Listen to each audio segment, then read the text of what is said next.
आ गए सभी लोग, सेटल हो गए। करंट अफेयर्स समसामयिकी आज हम लोग शुरू करेंगे। करंट अफेयर्स आप लोग ऑलरेडी पढ़ भी रहे हैं एग्जामिनेशन के लिए। एग्जामिनेशन आ रहा है आपका नजदीक, तो ये जरूरी है कि करंट अफेयर्स आप लोग पुराना भी देखते रहें। मैंने आप लोगों को नवत्र भी भेजा था, जिसको आप लोग स्टडी करते रहिए। उसमें काफ़ी सारे ऐसे तथ्य आप लोगों को मिल जाएंगे जो एग्जामिनेशन में पूछे जाते हैं। दूसरी चीज़ क्या है कि जो आपका यूपीपीसीएस का एग्जामिनेशन है, यूपीपीसीएस के एग्जामिनेशन में ज़्यादातर आपके क्वेश्चंस कैसे रहते हैं, फैक्चुअल बेस्ड क्वेश्चन रहते हैं। यहाँ क्या है कि तथ्यात्मक क्वेश्चंस आपके अधिक रहेंगे। तो तथ्यात्मक क्वेश्चंस को करने के लिए कम से कम 10 क्वेश्चन ऐसे रहते हैं जो कि यूपी स्पेशल पे आधारित होते हैं। इसमें हम लोग बात करेंगे कि उत्तर प्रदेश में या उत्तर प्रदेश सरकार के द्वारा डिफरेंट स्कीम्स लॉन्च की जाती हैं या कोई रिसेंट डेवलपमेंट है, इनिशिएटिव्स हैं, उन पे आपके क्वेश्चंस बेस्ड रहेंगे। ये मान के चलिए एक आध क्वेश्चन आपको एमएसपी पे मिल सकता है, मिनिमम सपोर्ट प्राइस, न्यूनतम समर्थन मूल्य पे मिल सकता है। तो different types of questions factual base पे यूपीपीसीएस में आपसे पूछे जाते हैं, प्रतिवर्ष पूछे जाते हैं और इस साल में पूछे ही जाएंगे। यहाँ तक आप लोगों को क्लियर है? चलो आज का पहला टॉपिक हम लोग कवर करते हैं, शुरू करते हैं। पहला टॉपिक है new India literacy programme. New India literacy programme,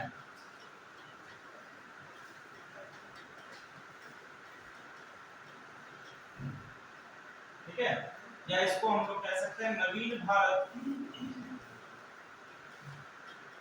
साक्षरता कार्यक्रम।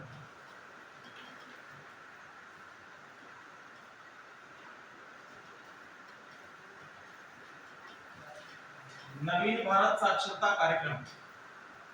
साक्षरता किसी भी देश के लिए एक बहुत ही इंपॉर्टेंट फैक्टर है उसकी मानव पूंजी निर्माण में, या हम कह सकते हैं कि ह्यूमन डेवलपमेंट बिल्डिंग के लिए जब हम बात करते हैं ह्यूमन डेवलपमेंट की, मानव पूंजी की, एक शब्द हो गया मानव पूंजी, या जिसको हमने कह दिया ह्यूमन कैपिटल, और दूसरा हमने कह दिया मानव विकास। दो शब्द आपके पास आ गए, पहला आ गया मानव पूंजी और दूसरा आ गया मानव विकास। मानव विकास और मानव पूंजी में डिफरेंस क्या है? देखो भैया, जो आपका मानव विकास है यही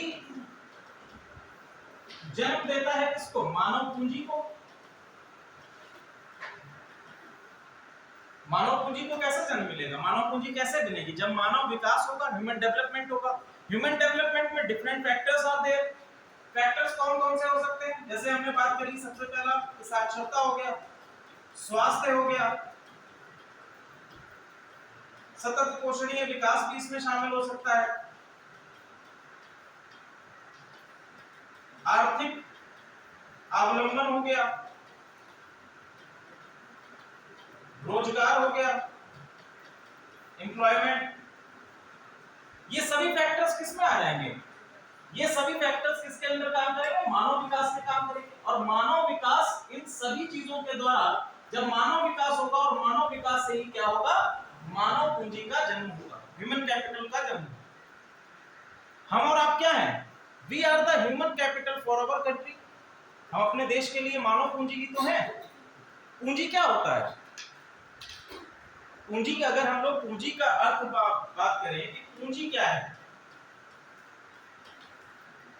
पूंजी, जिसको बेसिकली हम लोग कहते हैं कैपिटल, इकोनॉमी में भी आपने पढ़ा होगा कैपिटल। तो कैपिटल क्या होती है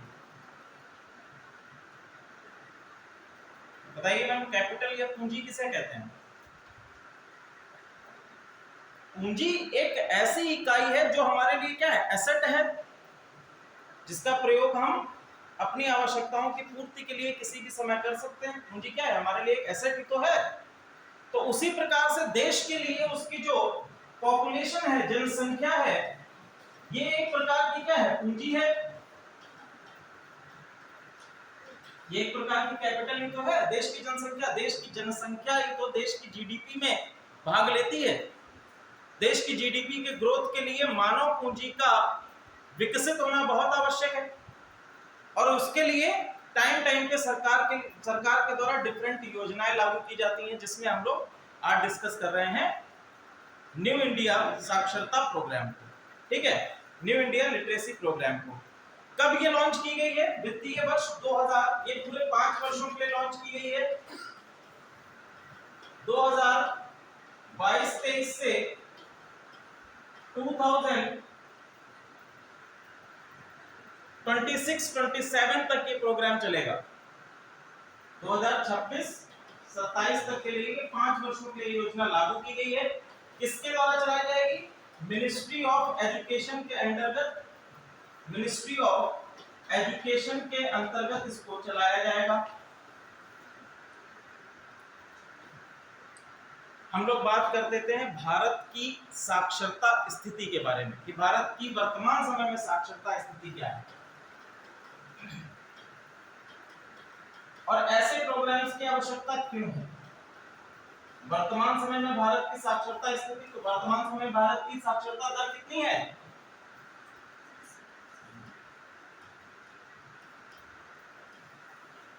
वर्तमान समय में भारत की साक्षरता दर कितनी है? 82.3% और भारत का वर्तमान समय में वैश्विक रैंकिंग साक्षरता के हिसाब से कितना है? 94। ये क्या है? भारत की वैश्विक रैंकिंग है साक्षरता के लिहाज से। भारत के अगर राज्यों की बात करें तो भारत के राज्यों में साक्षरता दर में सबसे टॉप पर कौन इस समय है? केरल है और बॉटम में बिहार है। ठीक है, केरल क्या है? वर्तमान समय में सबसे टॉप पर है और केरल की टोटल साक्षरता दर कितनी है? 94.0%।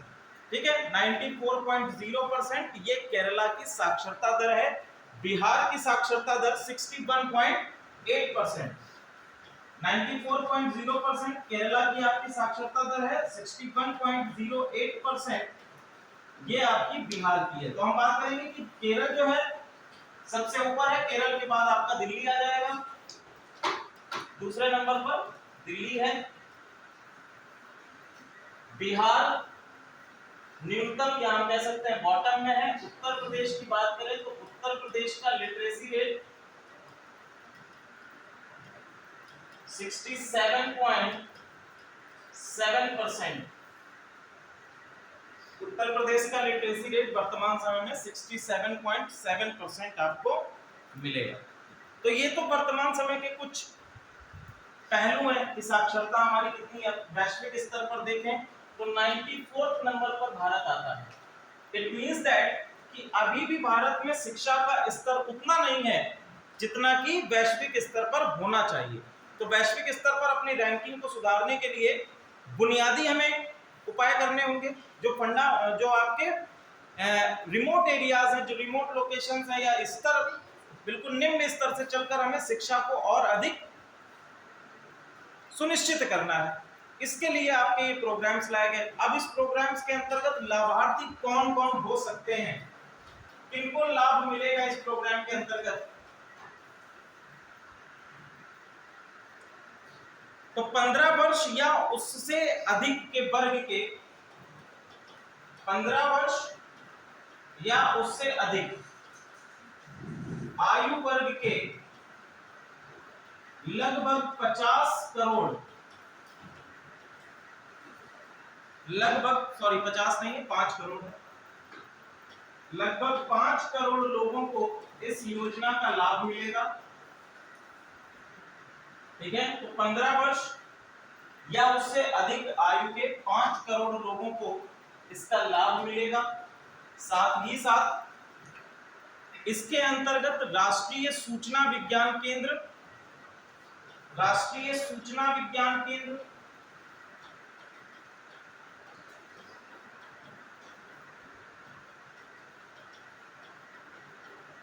एनसीईआरटी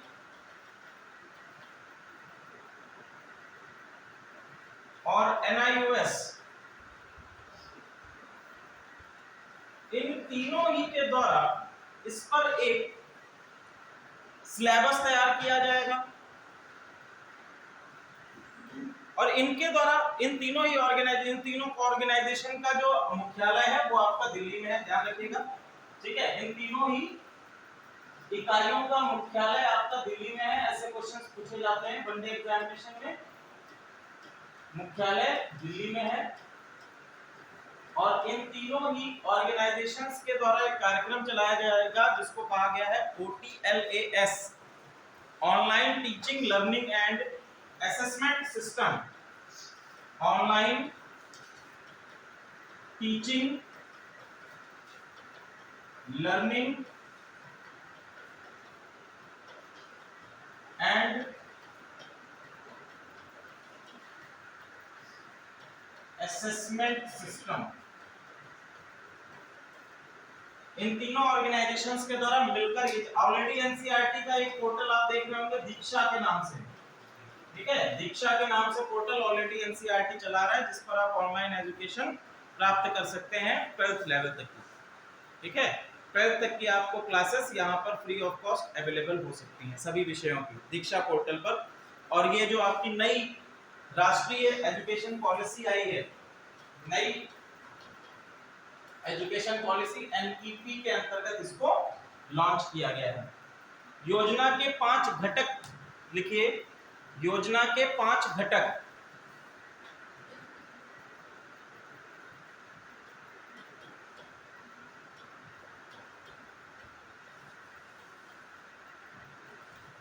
पहला है मूलभूत साक्षरता, मूलभूत साक्षरता। सेकंड, गंभीर जीवन कौशल।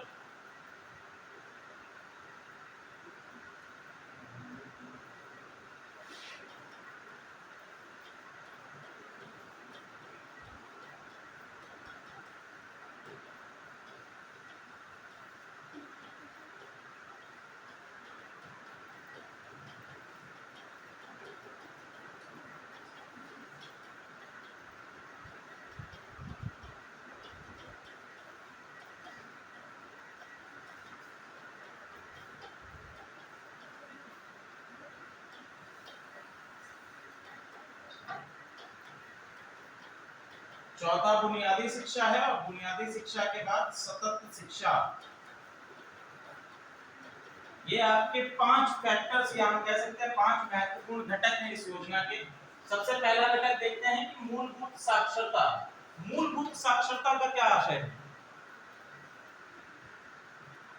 मूलभूत साक्षरता, फंडामेंटल लिटरेसी। क्या मूलभूत साक्षरता का मतलब है कि बेसिक आपको पढ़ना आता हो और साथ ही साथ जोड़ घटाना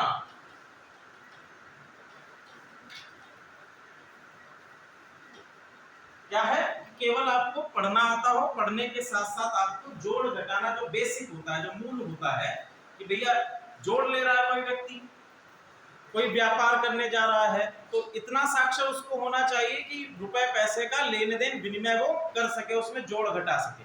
तो ये आपका हो गया मूलभूत साक्षरता। गंभीर जीवन कौशल। गंभीर जीवन कौशल का क्या मतलब है?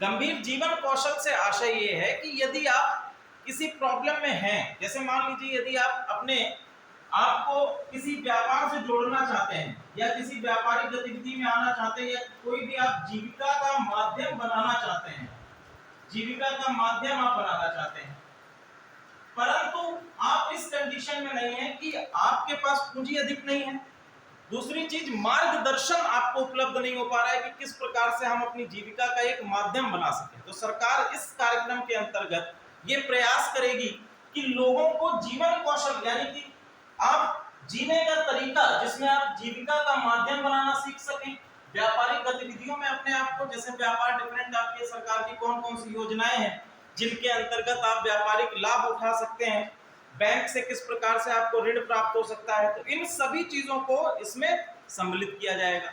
दूसरा बात कही गई व्यापारिक व्यवसायिक कौशल विकास। ये तो बेसिकली हम लोग बात करते हैं कि कौशल विकास मिशन के अंतर्गत विद्यार्थियों को डिफरेंट आपके जो ट्रेनिंग्स और स्किल प्रोवाइड की जा रही हैं, उसके अंतर्गत आ गया। बुनियादी शिक्षा, बेसिक एजुकेशन, इससे आप लोग परिचित नहीं है, और सतत शिक्षा, ये सभी आपके क्या है, 5 आयाम या हम कह सकते हैं 5 घटक इस योजना के हैं। ठीक है, क्रियान्वयन की इकाई लिख लीजिए, इसमें विद्यालय रहेगी। क्रियान्वयन की इकाई विद्यालय, योजना के क्रियान्वयन की इकाई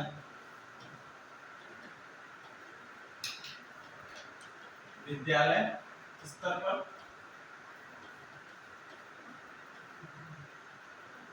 ये आप ये पॉइंट समझ पा रहे हैं कि क्रियान्वयन की इकाई इस योजना का लाभ आप कहां से उठा पाएंगे। ठीक है, तो विद्यालय स्तर पर इसको एग्जीक्यूट किया जाएगा, क्रियान्वित किया जाएगा।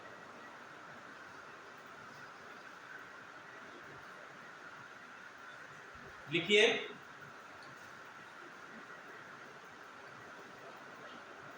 आवश्यकता क्यों, न्यू इंडिया लिटरेसी प्रोग्राम की आवश्यकता क्यों।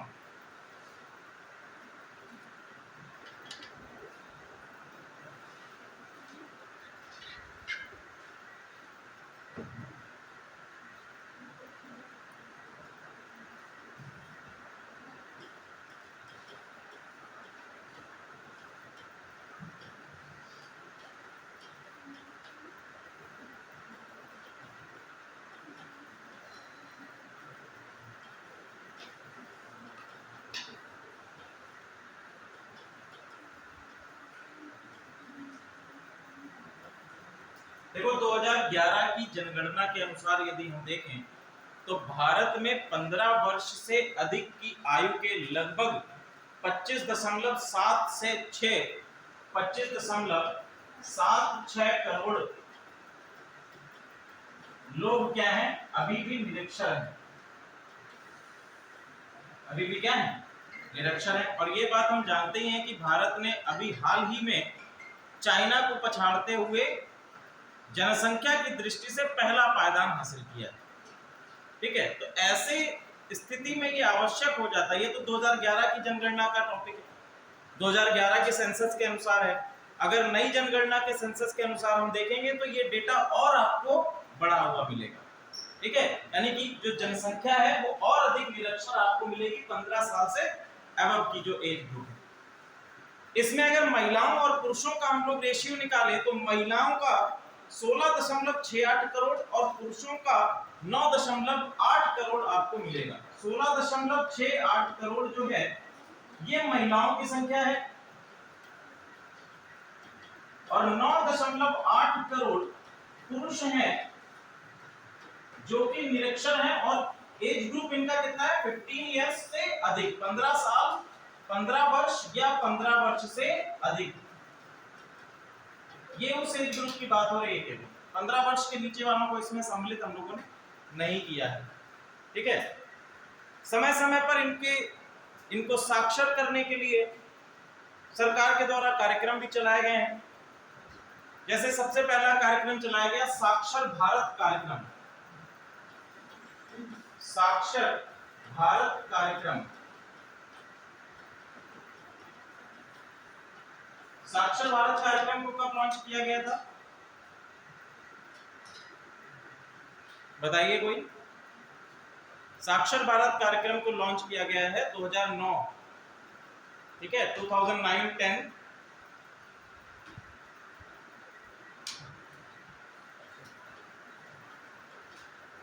9-10 में इसको लॉन्च किया गया था और ये 2017 से 18 तक चला है।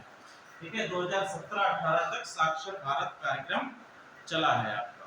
साक्षर भारत कार्यक्रम के अंतर्गत सरकार के द्वारा 7.14 करोड़ लोगों को साक्षरता प्रदान की गई है। 1.74 करोड़ लोगों को साक्षरता प्रदान की गई है साक्षर भारत कार्यक्रम के अंतर्गत। इसके साथ साथ इस कार्यक्रम की जो फाइंडिंग्स आई या हम कहें कि इसकी जो रिपोर्ट आई उसके अंतर्गत ये बताया गया, फाइंडिंग्स में ये बताया गया कि अभी भी भारत का एक बड़ा तबका है जो निरक्षर है, और ऐसे ही कार्यक्रमों को लॉन्च करके लगभग 18.19 करोड़ और लोगों को साक्षर बनाया जा सकता है, साक्षर किया जा सकता है। जैसा ये प्रोग्राम था आपका साक्षर भारत कार्यक्रम, इसी के अंतर्गत भारत के द्वारा, भारतीय सरकार के द्वारा एक कार्यक्रम लॉन्च किया गया जिसको हम कहते हैं निपुण, NIPUN, ठीक है, या सिंपल हम लोग क्या कहते हैं, निपुण मिशन। निपुण मिशन या निपुण कार्यक्रम, निपुण मिशन की डेफिनेशन लिख लीजिए। वैसे निपुण मिशन जो है ये 3 से 9 वर्ष के लिए है, ठीक है। निपुण मिशन, इसमें आयु ग्रुप लिख लीजिएगा 3 से 9 वर्ष के लिए, 3 से 9 वर्ष के लिए। निपुण की फुल फॉर्म लिख लीजिए, national initiative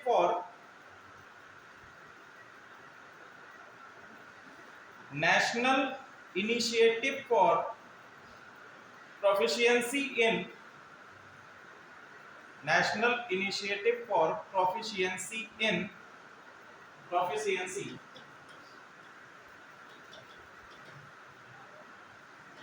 in reading,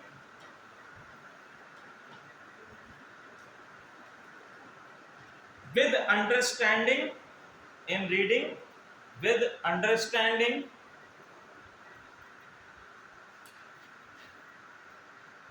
and numeracy, understanding and numeracy। तो बेसिकली आपका 3 से 9 वर्ष के एज ग्रुप के लिए रीडिंग समझना और साथ ही साथ न्यूमरेसी डेवलपमेंट करना, ये निपुण मिशन के अंतर्गत आता है, ठीक है। निपुण मिशन भी NEP 2020 का पार्ट है। इसमें लिख लीजिएगा कि ये निपुण मिशन NEP 2020 का पार्ट है, ठीक है। और निपुण मिशन के अंतर्गत स्कूली शिक्षा और साक्षरता विभाग, स्कूली शिक्षा और साक्षरता विभाग के द्वारा इसको क्रियान्वित किया गया है। स्कूली शिक्षा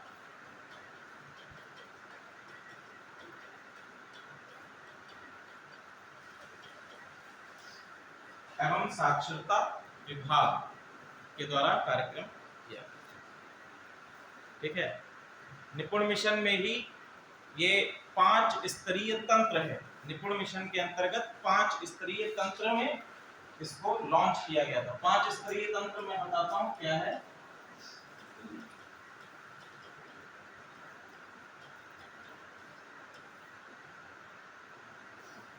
पांच स्तरीय तंत्र का आशय है कि सबसे पहले आपका नेशनल लेवल, राष्ट्र के बाद आपका राज्य के बाद आपका जिला के बाद आपका ब्लॉक, और ब्लॉक के बाद आपका स्कूल या विद्यालय, ठीक है।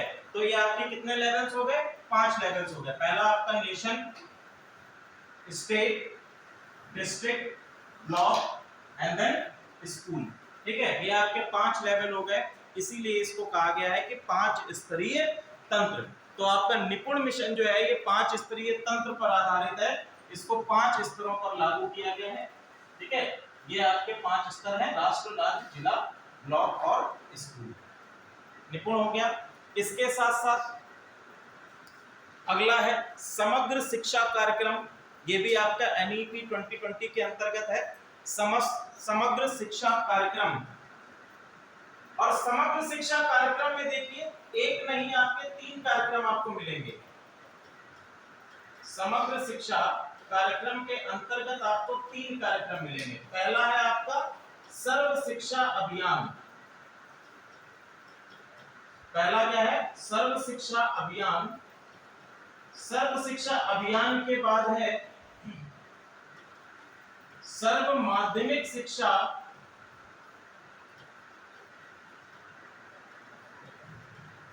अभियान, सर्व माध्यमिक शिक्षा कार्यक्रम या सर्व माध्यमिक शिक्षा अभियान।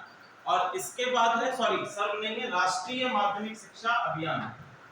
राष्ट्रीय माध्यमिक शिक्षा अभियान, और राष्ट्रीय माध्यमिक शिक्षा अभियान के बाद है टीचर्स ट्रेनिंग या अध्यापक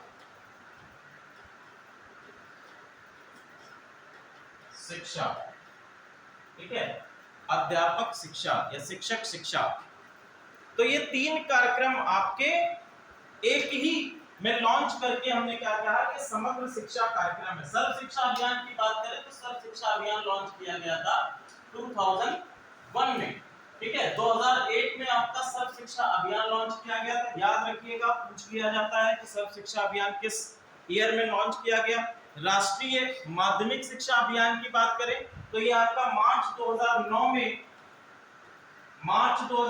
में इसको लॉन्च किया गया है एचआरडी मिनिस्ट्री के द्वारा।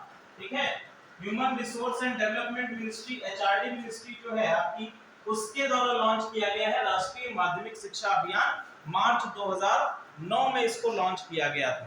ठीक है, और इसमें शिक्षक शिक्षा या अध्यापक शिक्षा को जोड़ देंगे। तीनों कार्यक्रम को यदि एक ही में हम लोग एक्युमुलेट कर दें तो हमारा बन जाता है समग्र शिक्षा कार्यक्रम।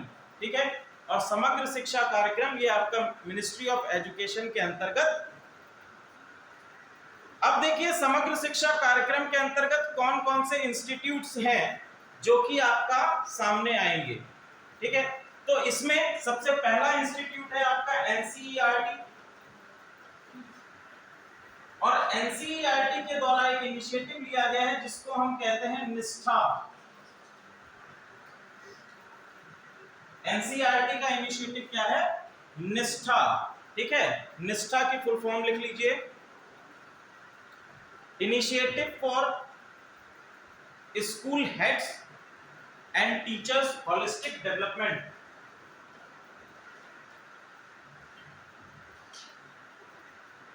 नेशनल इनिशिएटिव फॉर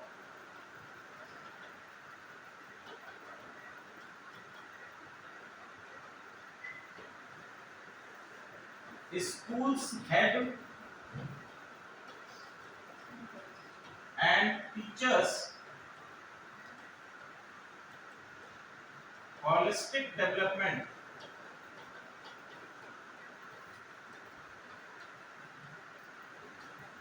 ठीक है, जो बेसिकली हमने इसमें बात करी थी अध्यापक शिक्षा की, तो अध्यापक शिक्षा के लिए एनसीईआरटी का एक इनिशिएटिव है निष्ठा। ठीक है, अगर क्वेश्चन आपसे बनता है कि निष्ठा किसका इनिशिएटिव है, एनसीईआरटी का इनिशिएटिव है। एनसीईआरटी की फुल फॉर्म पता है?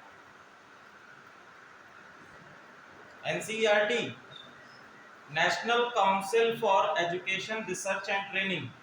ठीक है, आप कोई भी एनसीईआरटी किताब उठाते हैं तो उस पर आपको पहले ही पेज पे फुल फॉर्म इसको मिल जाएगी।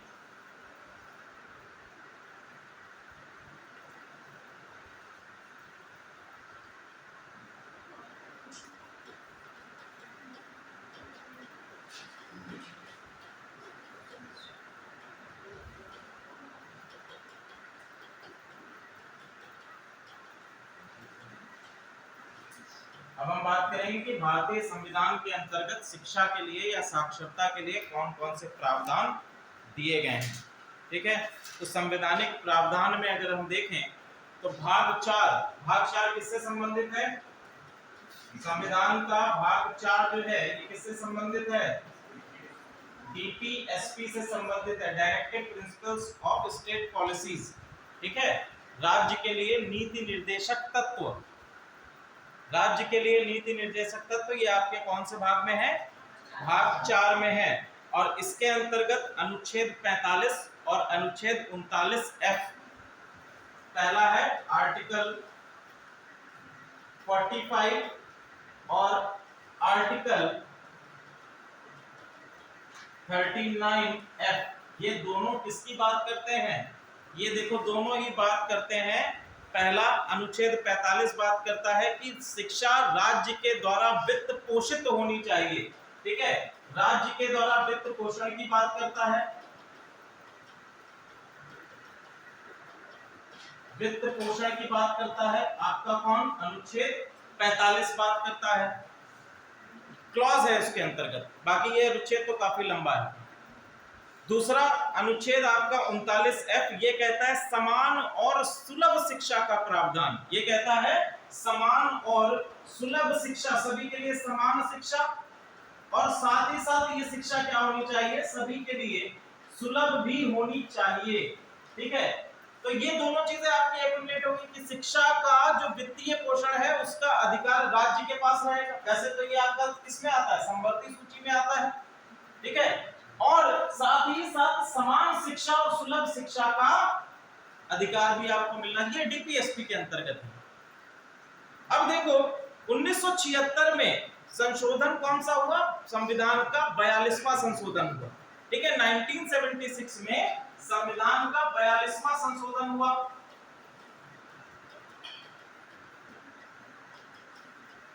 और संविधान के 42वें संशोधन में शिक्षा से रिलेटेड क्या बात करी गई कि शिक्षा को किसमें शामिल कर दिया गया, समवर्ती सूची में शामिल कर दिया गया। किसमें, समवर्ती सूची में शामिल कर दिया गया शिक्षा को। जो शिक्षा का आपका पॉइंट है या हम कह सकते हैं शिक्षा का इशू है, इसको किसमें शामिल कर दिया गया, समवर्ती सूची में शामिल कर दिया गया।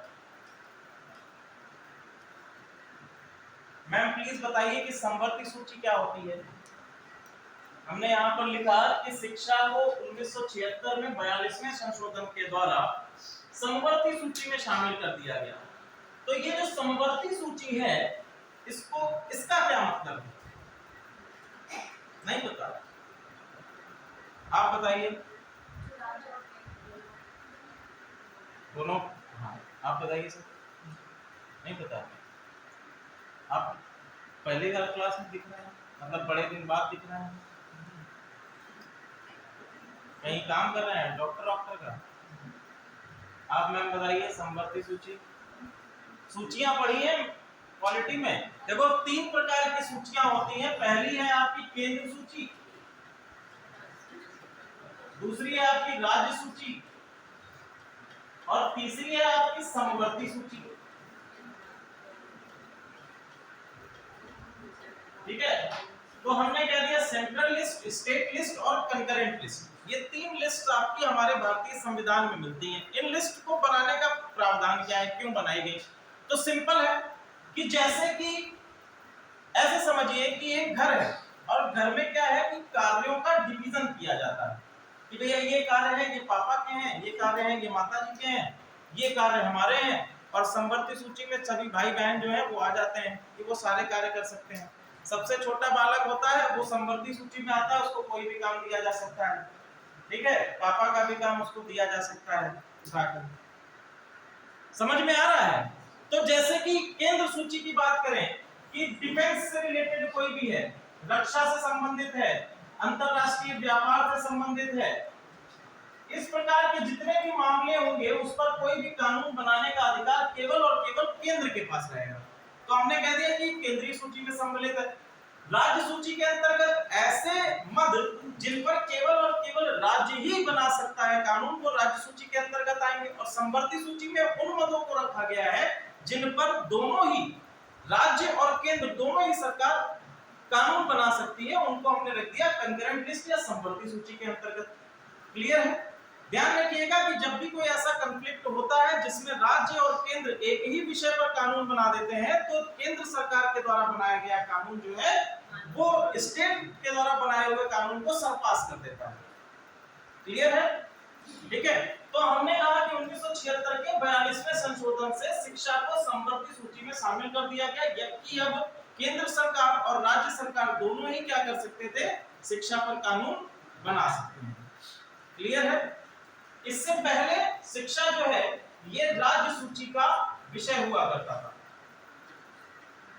किसके अंतर्गत था, राज्य सूची के अंतर्गत एक विषय हुआ करता था 1976 से पहले। अब देखो यहीं पर 1976 जब आया, सॉरी 1986 जब आया, तो 1986 में एजुकेशन पॉलिसी आई और एजुकेशन पॉलिसी के अंतर्गत कहा गया कि 3 भाषा सिस्टम लागू किया जाएगा।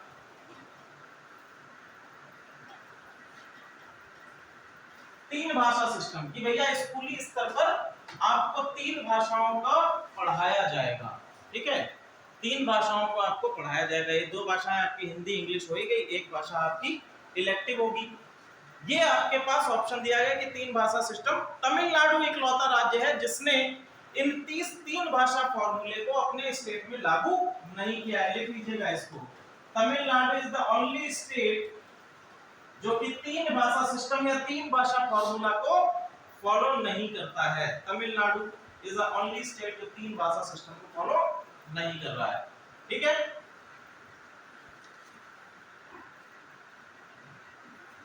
अभी भी देखिए आपके एनबीएस हैं, केबीएस हैं, उन सभी में 3 भाषाएं आपको पढ़ाई जाती हैं। बेटा क्या हुआ पीछे, क्या बात कर रहे हैं आप लोग? कुछ नहीं, अभी पूछ लेंगे, बता नहीं पाओगे। इसके साथ साथ सरकार के द्वारा कुछ कानून बनाया गया, जैसे आरटीई है, right to education. Right to education आपका कब आया है? 2009 में आया है राइट टू एजुकेशन।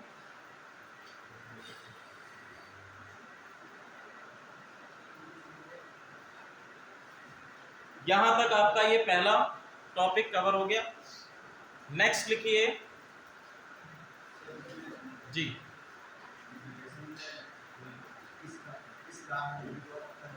क्या कह रहे हैं?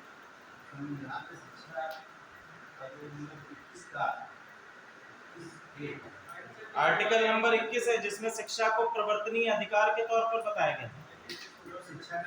हाँ बिल्कुल, वो भी लिख लो भाई, क्यों नहीं लिख सकते हैं? ठीक है, उसको भी लिख लो। 2002 में लिख लो, चलो उसको भी लिख लो, जैसे इसमें था नहीं। 86वां संशोधन है संविधान का और ये लाया गया है सन 2002 में, जिसके अंतर्गत आर्टिकल नंबर 21A में शिक्षा को प्रवर्तनीय अधिकार के तौर पर स्थापित कर दिया।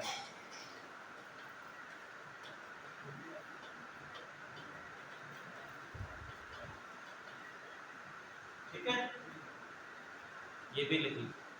किसके अंतर्गत है आपका? 2002 में 86वां संशोधन 21A आर्टिकल नंबर, और इसके अंतर्गत शिक्षा को प्रवर्तनीय अधिकार के तौर पर एस्टैब्लिश कर दिया गया। अब ये बताइए कि यहाँ पर प्रवर्तनीय अधिकार का क्या आशय है? ट्रांसफरेबल राइट,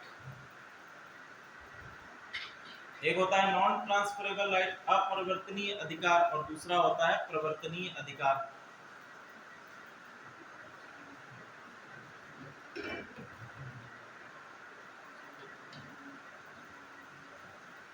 अच्छा ये बताओ, सिंपल, अधिकार को उसमें से निकाल लो, प्रवर्तनीय और अप्रवर्तनीय में अंतर क्या है? क्या? प्रवर्तनीय का मतलब होता है कि एक से दूसरे में ट्रांसफर हो सके। ठीक है, ट्रांसफरेबल, तो वो हो गया प्रवर्तनीय। तो यहाँ पर प्रवर्तनीय कहने का आशय यह है कि अधिकार सबको प्राप्त है, जैसे हमको ही प्राप्त है, आपको भी, सभी को शिक्षा का अधिकार हमने दे दिया। अब जब शिक्षा का अधिकार सभी को प्राप्त हो गया तो सभी अप्लाई करेंगे। ठीक है, तो हमने उसमें एक चीज लगा रखी कि ये प्रवर्तनीय है। प्रवर्तनीय क्या है कि आप अगर एलिजिबल होंगे तो उस केस में आपको वो अधिकार प्राप्त हो जाएगा। ठीक है, एलिजिबिलिटी अगर नहीं होगी तो वो ट्रांसफर हो जाएगा सेकंड सीट्स को। ठीक है, जैसे 4 लोगों ने किया, अगर एक एलिजिबल नहीं है तो दूसरे को वो ट्रांसफर हो जाएगा। क्लियर है? तो प्रवर्तनीय अधिकार के तौर पर इसको लागू कर दिया, बस इतना ही है। आप प्रवर्तनीय अप्रवर्तनीय को छोड़ दिए, सिंपल समझिए 21A के अंतर्गत शिक्षा को एक अधिकार के तौर पर दे दिया गया। क्लियर है? ज्यादा उसमें अंतर मत जाइए, क्योंकि क्वेश्चन इतना पूछा नहीं जाता है प्रीलिम्स में। प्रीलिम्स में केवल यही पूछेगा 21A के अंतर्गत क्या प्रावधान है। ओके, चलो अगला लिखिए, प्रतिस्पर्धा संशोधन विधेयक 2023। प्रतिस्पर्धा संशोधन विधेयक 2023।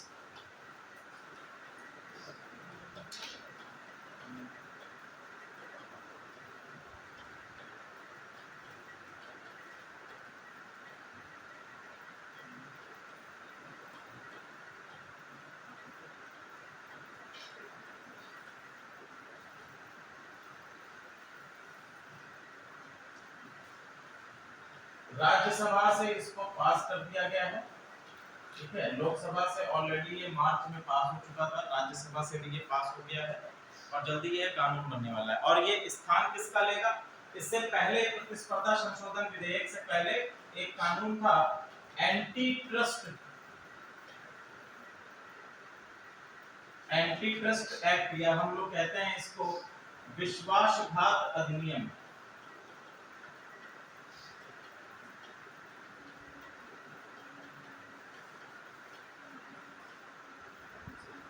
अब ये समझने का प्रयास करेंगे कि प्रतिस्पर्धा संशोधन विधेयक किसके लिए है, किसके साथ डील करता है और इसमें क्या-क्या चीजें हैं।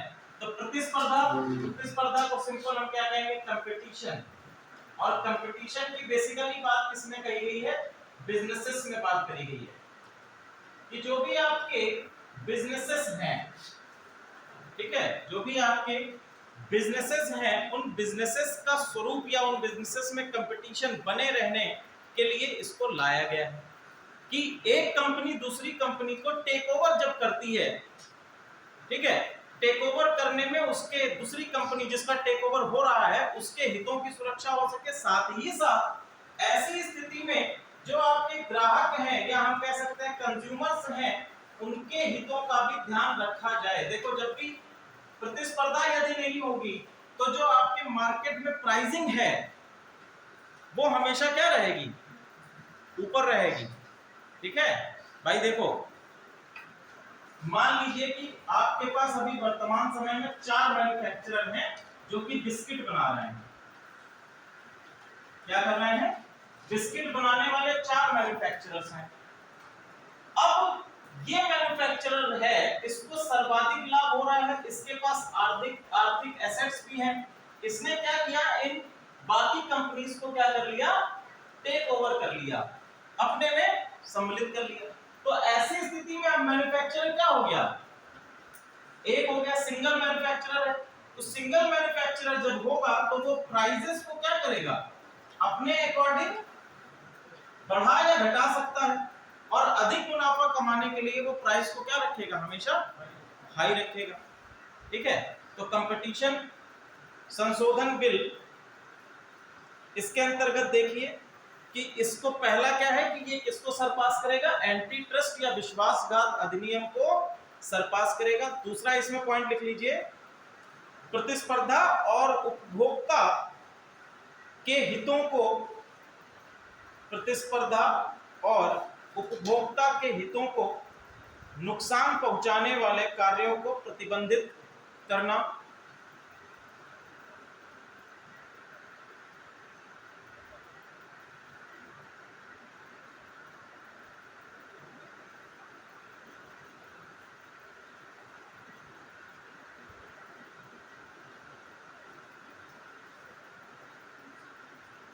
लिख लिया? और अगला पॉइंट लिख लीजिए, भारतीय प्रतिस्पर्धा आयोग को सशक्त बनाना। भारतीय प्रतिस्पर्धा आयोग को सशक्त बनाना। एंटी ट्रस्ट कानून के बारे में एक और चीज लिख लीजिए। एंटी ट्रस्ट कानून जो है ये आया था 2002 में राघवन समिति की सिफारिश पर।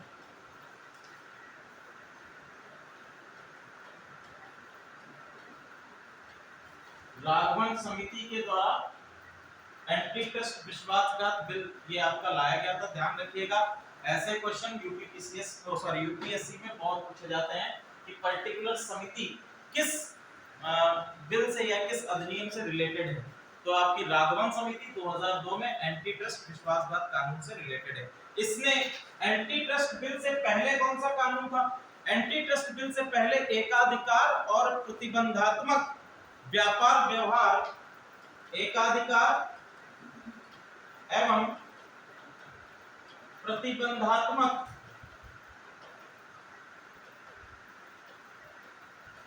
व्यापार व्यवहार अधिनियम, जिसको MRTP कहा गया था, MRTP कहा गया था। ये कानून इससे पहले था। ये कानून बनाया गया था 1969 में। ठीक है, 1969 में ये कानून बनाया गया था।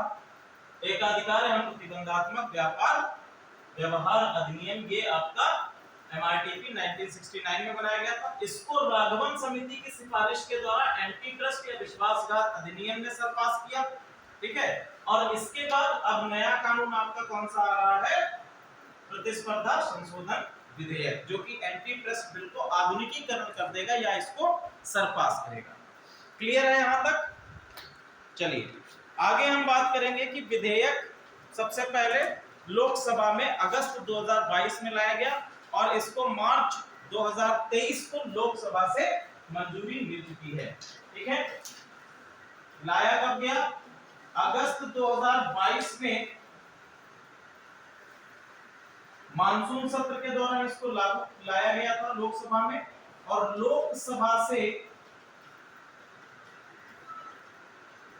29 मार्च 2023 को इसे मंजूरी भी मिल चुकी है और राज्यसभा से भी मंजूरी मिल चुकी है। किसके पास जाएगा? राष्ट्रपति के पास जाएगा और राष्ट्रपति इसको, इसके अंतर्गत देखो बात क्या कही गई है। इसके अंतर्गत बात कर रही है यदि आप किसी कंपनी को विलय कर रहे हैं या अधिग्रहण कर रहे हैं, दो चीजें हैं, पहला है विलय और दूसरा है अधिग्रहण।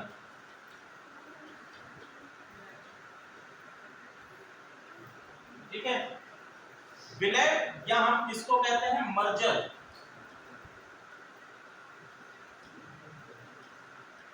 और अधिग्रहण जिसको हम कहते हैं एक्विजिशन। ठीक है, मर्जर और एक्विजिशन, ये दो शब्द हैं आपके। विलय का मतलब क्या हुआ? मर्ज कर देना। कैसे? तो उसमें आशय क्या होगा? मिल जाना का क्या मतलब है? ठीक है, अब देखो ऐसे समझो कि ये कंपनी है ए और ये कंपनी है बी। ठीक है, जब भी किसी कंपनी का विलय या मर्जर होता है तो दो चीजें, एक होती है एसेट और दूसरी होती है लायबिलिटी। एसेट्स और लायबिलिटी क्या होगी? दोनों की मर्ज हो जाएंगी, यानी कि अब क्या है, एक नई आइडेंटिटी बन जाएगी ए बी, और ये दोनों ही क्या करेंगे, इनकी लायबिलिटी एसेट्स क्या होंगे, एक दूसरे में मर्ज हो जाएंगे, मिल जाएंगे। ठीक है, जबकि आपका जो बात करेंगे कि हम आपका अधिग्रहण कर रहे हैं, अगर कहें कि अधिग्रहण कर लें तो अधिग्रहण करने में आइडेंटिटी खत्म हो जाती है।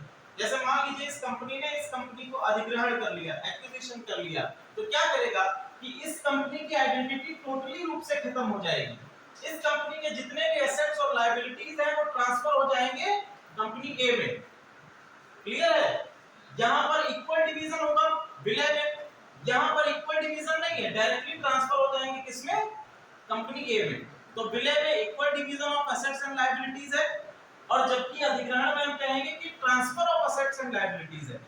तो this is the basic difference between विलय और अधिग्रहण। ठीक है, चलो अब आगे बात करते हैं। लिखिए, विलय और अधिग्रहण के लिए इसमें कानून क्या है? तो पहला कानून है कि भैया अधिग्रहण और विलय अगर हो रहा होगा और संपत्ति या टोटल हम लोग बात करें मूल्यांकन की, वो है 2000 करोड़ से अधिक।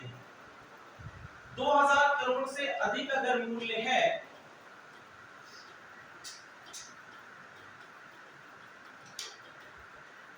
तो इसकी सूचना आपको प्रदान करनी होगी किसको? प्रतिस्पर्धा आयोग को।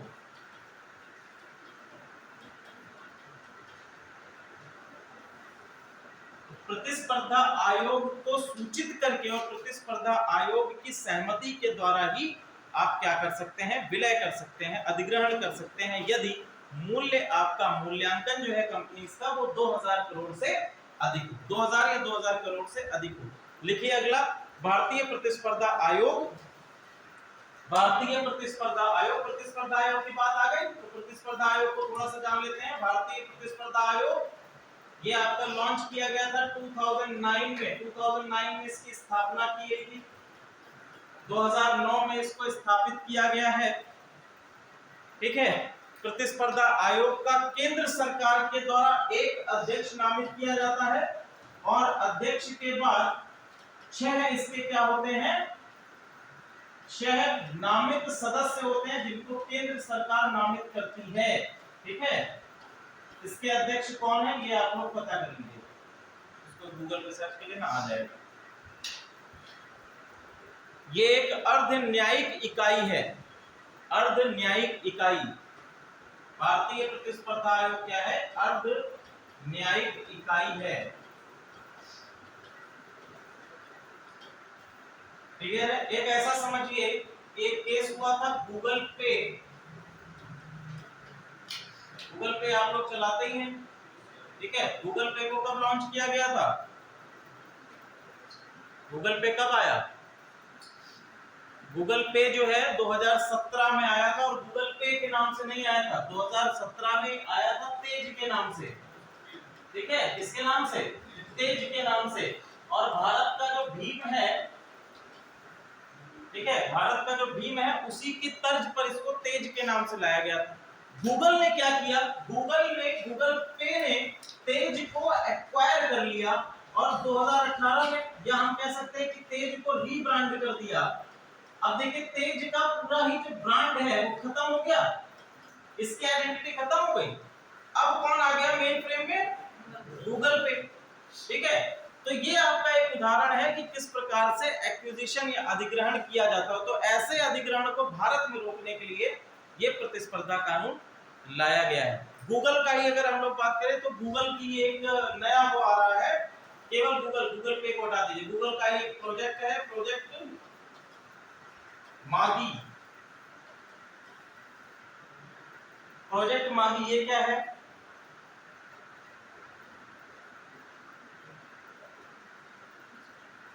मैं ये बता देता हूं।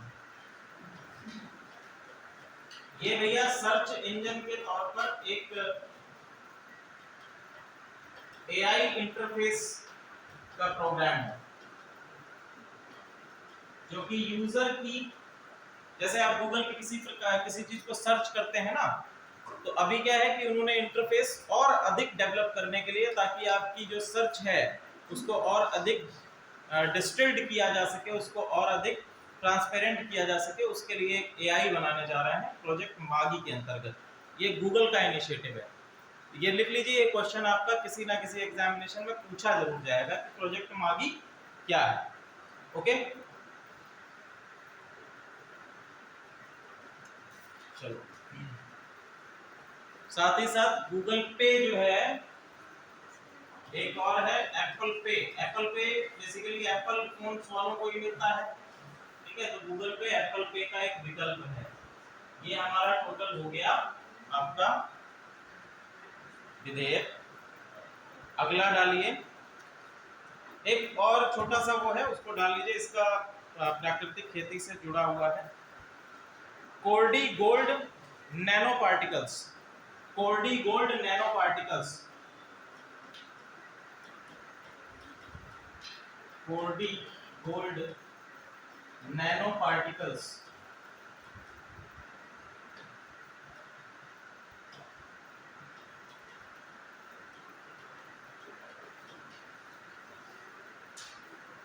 कोर्डी गोल्ड नैनो पार्टिकल्स क्या है भैया, अभी जर्मनी ने इसका अंतरराष्ट्रीय पेटेंट दिया है भारत को।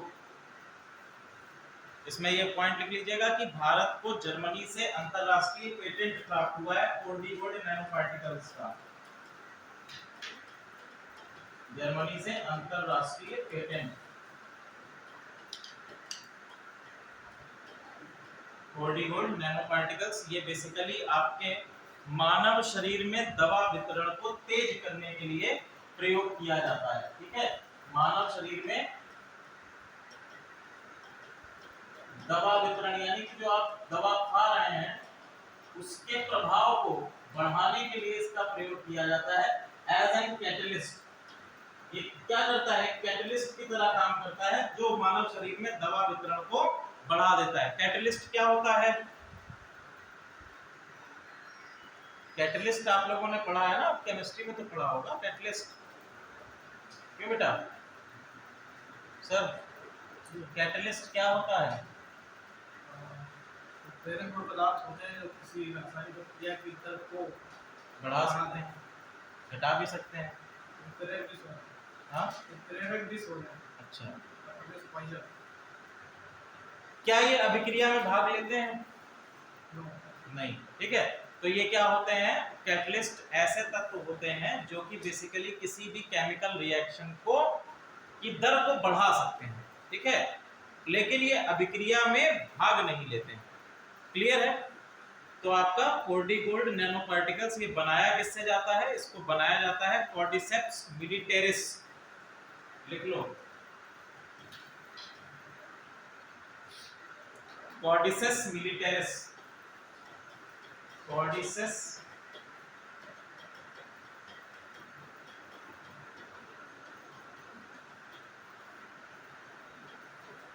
इसको कहा जाता है सुपर मशरूम, ठीक है, इसको कहा गया है सुपर मशरूम। ये एक प्रकार का कवक है, फंगस है, सुपर मशरूम इसको कहा जाता है, कॉर्डिसेप्स मिलिटेरिस।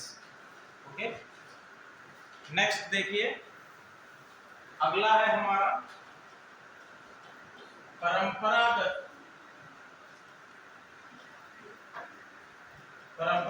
कृषि विकास मिशन, PKVM, परंपरागत कृषि विकास मिशन।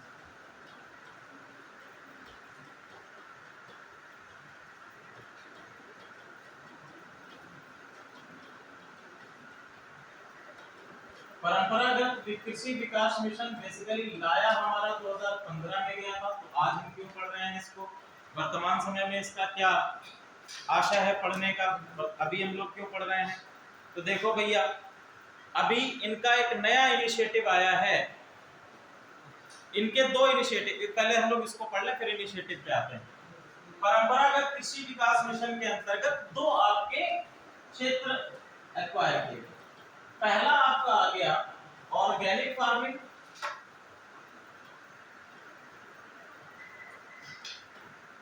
जिसको हम लोगों ने क्या कहा, जैविक कृषि, और दूसरा हमारा आ गया नेचुरल फार्मिंग।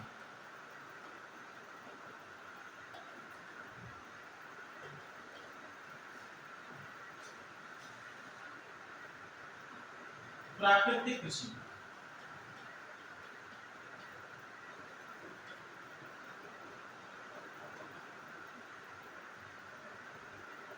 ठीक है, तो इसके दो आयाम आपके निकल के आते हैं, ऑर्गेनिक फार्मिंग जिसको जैविक कृषि कहा गया, दूसरा हमारा आ गया नेचुरल फार्मिंग या प्राकृतिक कृषि। तो अभी हाल ही में प्राकृतिक खेती पर राष्ट्रीय मिशन को लॉन्च किया गया है, परंपरागत कृषि विकास मिशन के अंतर्गत। ठीक है, राष्ट्रीय मिशन एक लॉन्च किया गया है, किसके लिए? राष्ट्रीय मिशन किसके लिए? नेचुरल फार्मिंग के लिए, प्राकृतिक कृषि के लिए राष्ट्रीय मिशन किसके अंतर्गत लॉन्च किया गया? PKVM यानी परंपरागत कृषि विकास मिशन के अंतर्गत लॉन्च किया गया है। अब देखो, परंपरागत कहने का मतलब क्या है? परंपरागत कहने का मतलब है कि हम यहाँ पर रसायनों का प्रयोग नहीं करेंगे, जो आपके HYV सीड्स हैं, हाई यील्डिंग, ठीक है, हाई यील्डिंग वैरायटी सीड्स जो हैं उनका प्रयोग नहीं करेंगे, जिनको आप जेनेटिक डेवलपमेंट्स के द्वारा बनाया जाता है ताकि वो हाई यील्ड कर सके, अधिक उनसे प्रोडक्शन प्राप्त हो सके। ठीक है, तो उनका प्रयोग इसमें नहीं किया जाएगा। दो प्रकार की कृषि है, पहली है ऑर्गेनिक और दूसरी है हमारी नेचुरल फार्मिंग। अगर हम पहले बात करें कि भैया ऑर्गेनिक कृषि क्या है, ऑर्गेनिक फार्मिंग क्या है, बेसिक डिफरेंस समझ लेते हैं कि ऑर्गेनिक कृषि और प्राकृतिक कृषि में अंतर क्या है। ऑर्गेनिक कृषि का क्या आशय है, बताएं सर प्लीज। हमने कहा जैविक खेती, जैविक कृषि, इसका क्या मतलब है?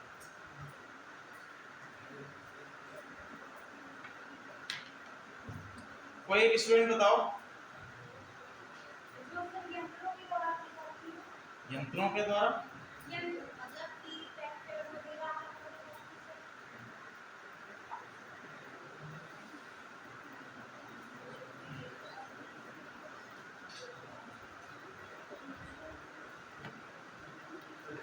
हाँ,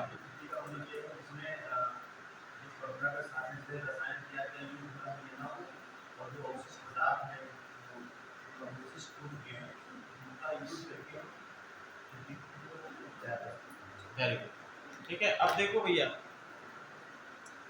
यहाँ पर जब जैविक कृषि की बात करी जा रही है, जैविक कृषि का मतलब क्या है कि हम रसायनों का प्रयोग नहीं कर सकते हैं, HYV सीड्स का प्रयोग नहीं कर सकते हैं, लेकिन हम प्रयोग किसका कर सकते हैं, जितने भी आपके जैविक उत्पाद हैं, जितने भी आपके जैविक उत्पाद हैं, जैसे आप बायोगैस है तो बायोगैस का प्रयोग कर सकते हैं, जो सॉरी बायोगैस नहीं, इसमें आप बेसिकली बायोगैस प्लांट के अंतर्गत जो आपका खाद निकलती है उसका प्रयोग आप कर सकते हैं यहाँ पर। ठीक है, बायोडिग्रेडेबल्स जो भी आपके होते हैं उनका प्रयोग कर सकते हैं। एक आपका टर्म आता है जीरो बजट नेचुरल फार्मिंग, ये आपने सुना होगा, जीरो बजट नेचुरल फार्मिंग।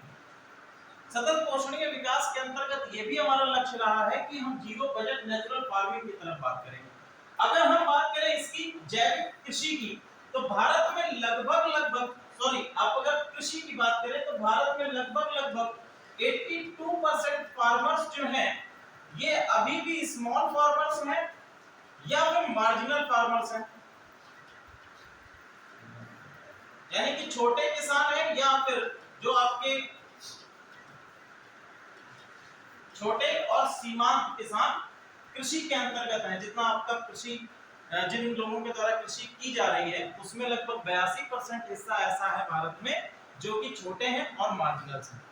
अब हम बात करेंगे कि भैया छोटे और मार्जिनल का क्या आशय है, किस आधार पर इनको छोटे किसान और मार्जिनल किसान कहा गया। तो ऐसे किसान जिनको पास 2 हेक्टेयर से कम जमीन है, सॉरी 2 हेक्टेयर तक जमीन है, उनको हम किसमें रखते हैं, मार्जिनल सॉरी छोटे किसानों में रखते हैं। और 1 हेक्टेयर से कम जमीन है तो हम उसको क्या करेंगे, मार्जिनल या सीमांत किसानों के अंतर्गत रखेंगे। जब हम बात करते हैं कि जो न्यू टेक्निक्स के आधारित कृषि है या फिर इंटेंसिव कृषि की बात करते हैं, तो इंटेंसिव कृषि में आपकी जो कॉस्ट है कृषि की वो क्या हो जाती है, बढ़ जाती है। या फिर हम बात करें अगर ऑर्गेनिक फार्मिंग, तो ऑर्गेनिक फार्मिंग में भी जो कॉस्ट है वो आपकी क्या होगी, बढ़ जाएगी, क्योंकि भैया अगर हम जैविक उत्पाद खरीद रहे हैं तो जैविक उत्पाद भी क्या है, आर्टिफिशियल है या मैन मेड है। जरूरी नहीं कि सभी हमें आपके प्रकृति में ही मिल जाए, मैन मेड भी इसमें आप जैविक उत्पादों का प्रयोग कर सकते हैं रसायनों को छोड़कर। जबकि प्राकृतिक कृषि में बात क्या करी जाती है कि वे सभी साधन जो हमारी प्रकृति में उपलब्ध हैं, हम ऐसे किसी साधन का प्रयोग नहीं करेंगे जो प्रकृति में उपलब्ध नहीं है। तो प्रकृति में उपलब्ध सभी साधनों का प्रयोग करते हुए हम नेचुरल फार्मिंग की बात करेंगे। और नेचुरल फार्मिंग में बजट क्या है, जीरो है, किसानों को पैसा अपने पास से नहीं लगाना पड़ेगा। ठीक है, इसमें क्या है, किसानों को अपने पास से जीरो बजट लगाना है, इसकी बात हम लोगों ने नेचुरल फार्मिंग में की है। ठीक है, अब देखो इसके अंतर्गत क्या क्या, इस मिशन के अंतर्गत क्या क्या चीजें की जाएंगी। सबसे पहला काम किया जाएगा, 15,000 क्लस्टर्स बनाए जाएंगे, 15,000 क्लस्टर्स। क्लस्टर का क्या मतलब है, क्लस्टर जब हम कहते हैं, क्लस्टर का हिंदी मतलब होता है संकुल। क्या मतलब हो गया, संकुल हो गया। तो संकुल का आशय क्या है कि देखो भैया एक गांव में गए और गांव में आपके लगभग मान लीजिए कि 10 किसान हैं, गांव में आपके 10 किसान हैं, तो 10 किसानों का हमने क्या कर लिया, चयन कर लिया, और चयन करके उनकी भूमि का एक क्लस्टर बना दिया, एक संकुल बना दिया कि आप इस भूमि पर करिए। ठीक है, और क्लस्टर कितने, क्लस्टर का साइज क्या होगा, क्लस्टर का साइज होगा 50 हेक्टेयर। क्लस्टर का साइज क्या होगा, 50 हेक्टेयर। तो 50 हेक्टेयर का एक क्लस्टर होगा या इससे अधिक भी हो सकता है, मिनिमम है ये आपका 50 हेक्टेयर होना चाहिए। और 50 हेक्टेयर के कितने क्लस्टर्स बनेंगे, 15,000 क्लस्टर्स इस मिशन के अंतर्गत बनाए जाएंगे। ठीक है, और सरकार का ये लक्ष्य है कि इसमें लगभग 7.5 लाख हेक्टेयर की भूमि सम्मिलित की जाए, 7.5 लाख हेक्टेयर की भूमि पर आपकी प्राकृतिक कृषि करी जाए। ठीक है, अब किसानों को प्राकृतिक कृषि के लिए प्रोत्साहन कर दिया गया, लेकिन प्रोत्साहन कैसे मिलेगा भाई, किसानों को ये योजना तो लागू कर दी गई, किसानों को प्रोत्साहन कैसे मिलेगा, तो क्लस्टर्स आपके बनाए गए, और क्लस्टर्स में जिन किसानों का चयन किया जाएगा उनको ब्लॉक स्तर और जिला स्तर पर मास्टर ट्रेनर प्रशिक्षण दिया जाएगा। क्या दिया जाएगा, मास्टर ट्रेनर्स प्रशिक्षण, कि आप जिला स्तर पर आके कृषि विभाग के द्वारा प्रशिक्षण प्राप्त कर सकते हैं और प्रशिक्षण प्राप्ति के बाद वो टेक्निक्स आप अपने खेतों में लगा सकते हैं कृषि करने के लिए। इसके लिए मास्टर ट्रेनर्स प्रशिक्षण के लिए 2 संस्थान आपके हैं, लिख लीजिए उनके नाम। राष्ट्रीय कृषि विस्तार प्रबंधन संस्थान, राष्ट्रीय कृषि विकास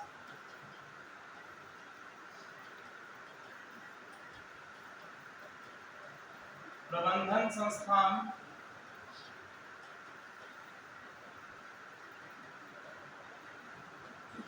और राष्ट्रीय प्राकृतिक कृषि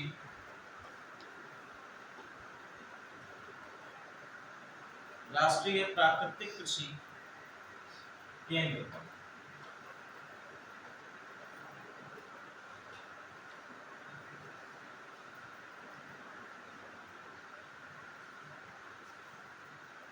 वित्तीय सहायता के तौर पर किसानों को 3 वर्षों के लिए 15,000 रुपए प्रतिवर्ष प्रति हेक्टेयर दिए जाएंगे। 15,000 प्रति हेक्टेयर 3 वर्षों पर।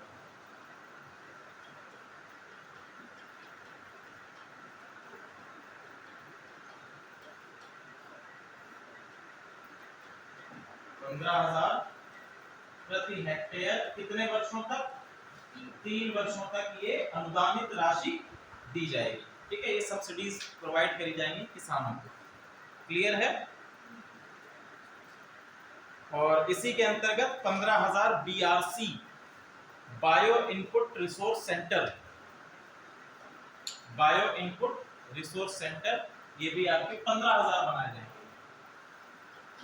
15,000 BRC।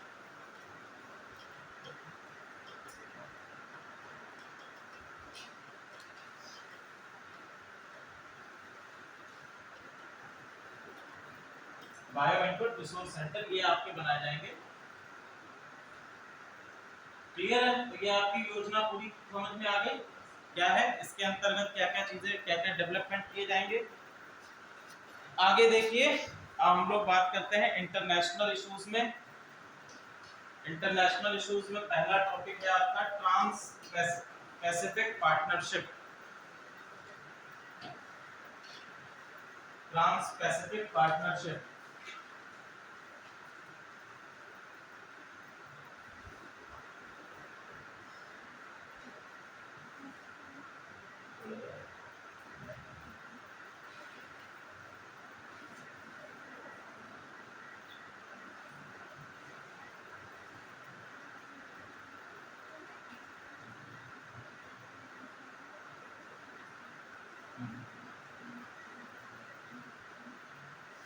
चलो भैया, तो ट्रांस पैसिफिक पार्टनरशिप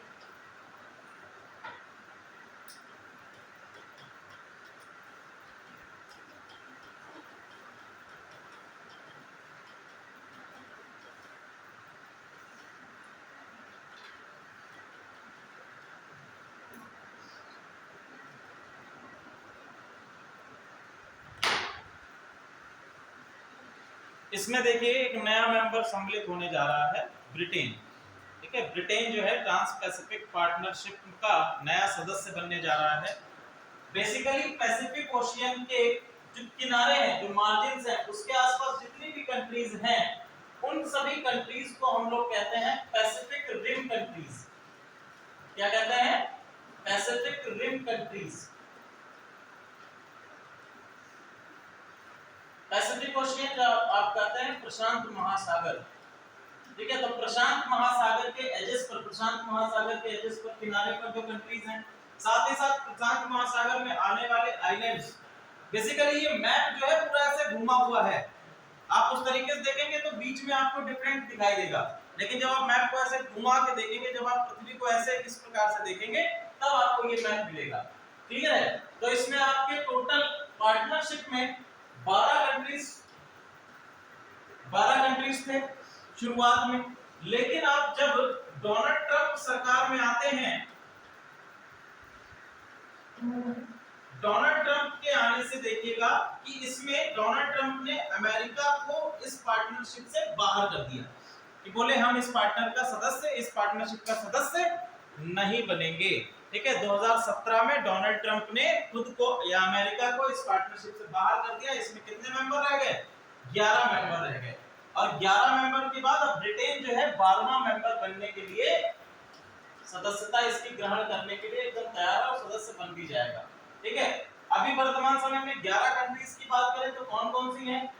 पहला है आपका Japan, Vietnam, Malaysia, Brunei, Singapore, Australia, New Zealand, Canada, Mexico, Peru और चिली। ये आपकी 11 कंट्रीज हैं जो वर्तमान समय में इसके सदस्य हैं। ठीक है, इस संस्था का गठन कब हुआ है? इस संस्था का गठन हुआ है भैया 2005 में। कब हुआ है? 2005 में इसका गठन हुआ है। और इसमें इन सभी कंट्रीज के मध्य फ्री ट्रेड एग्रीमेंट भी, फ्री ट्रेड एग्रीमेंट,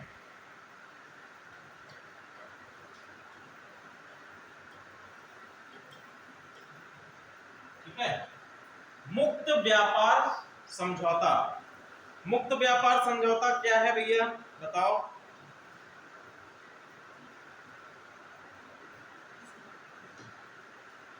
मुक्त व्यापार समझौता क्या? टैक्स नहीं है। ठीक है, यानी कि किसी भी प्रकार का टैक्स या फिर हम कह सकते हैं जो इंपोर्ट एक्सपोर्ट टैक्स होता है वो ये कंट्रीज ट्रेड पर नहीं लगाएंगे। लेकिन सभी उसके लिए नहीं होता है।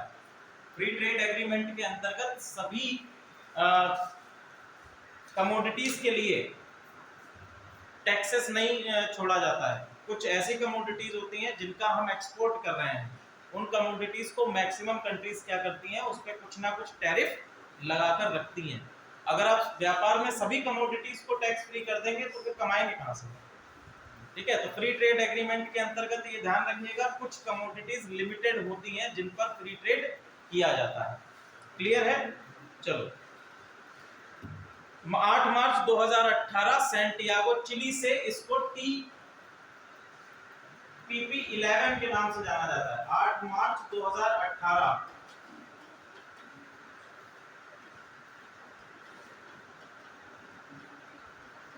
TPP-11।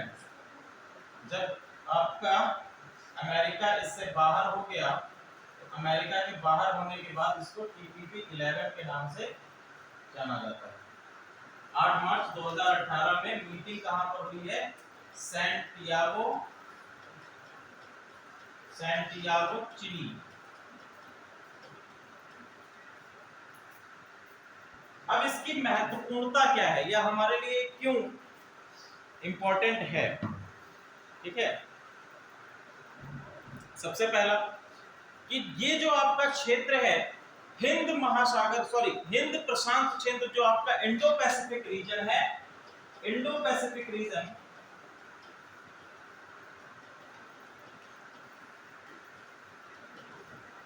उसका ये क्या है? उसका ये प्रवेश द्वार है। अब इंडो पैसिफिक रीजन जो है ये भारत के लिए इंपॉर्टेंट है। देखो, एक अल्फ्रेड महान है, एक आपके लेखक है अल्फ्रेड महान। अल्फ्रेड महान ने एक किताब लिखी है, उसका नाम है the power of sea in international trade.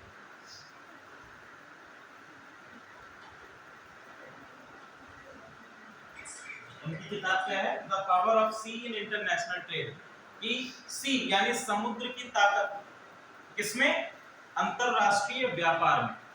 आप लोगों ने मूवी देखी होगी once upon a time in Mumbai, Sultan Mirza वाली, नहीं देखी है? तो उस मूवी में जो अजय देवगन है, अजय देवगन मुंबई को सभी में बांट देता है। सभी में बांटने के बाद उससे पूछते हैं कि मुंबई को तो तुमने सभी में बांट दिया, अपने लिए क्या रखा? तो वो कहता है कि हमारे लिए क्या है? पूरा समुद्र है। और समुद्र पे जो अधिकार स्थापित करेगा, समुद्र पे जिसका एकाधिकार होगा, व्यापार पर भी उसका एकाधिकार, उसकी मोनोपोली होगी। अमेरिका इसी चीज को तो अपनी पॉलिसी का महत्वपूर्ण हिस्सा बनाकर रखता है। अमेरिका की अगर हम बात करें तो अमेरिका की जो आपकी नेवल है, नेवल फोर्स है, वो अमेरिका की स्टैंडिंग आर्मी से कहीं ज्यादा है। क्यों?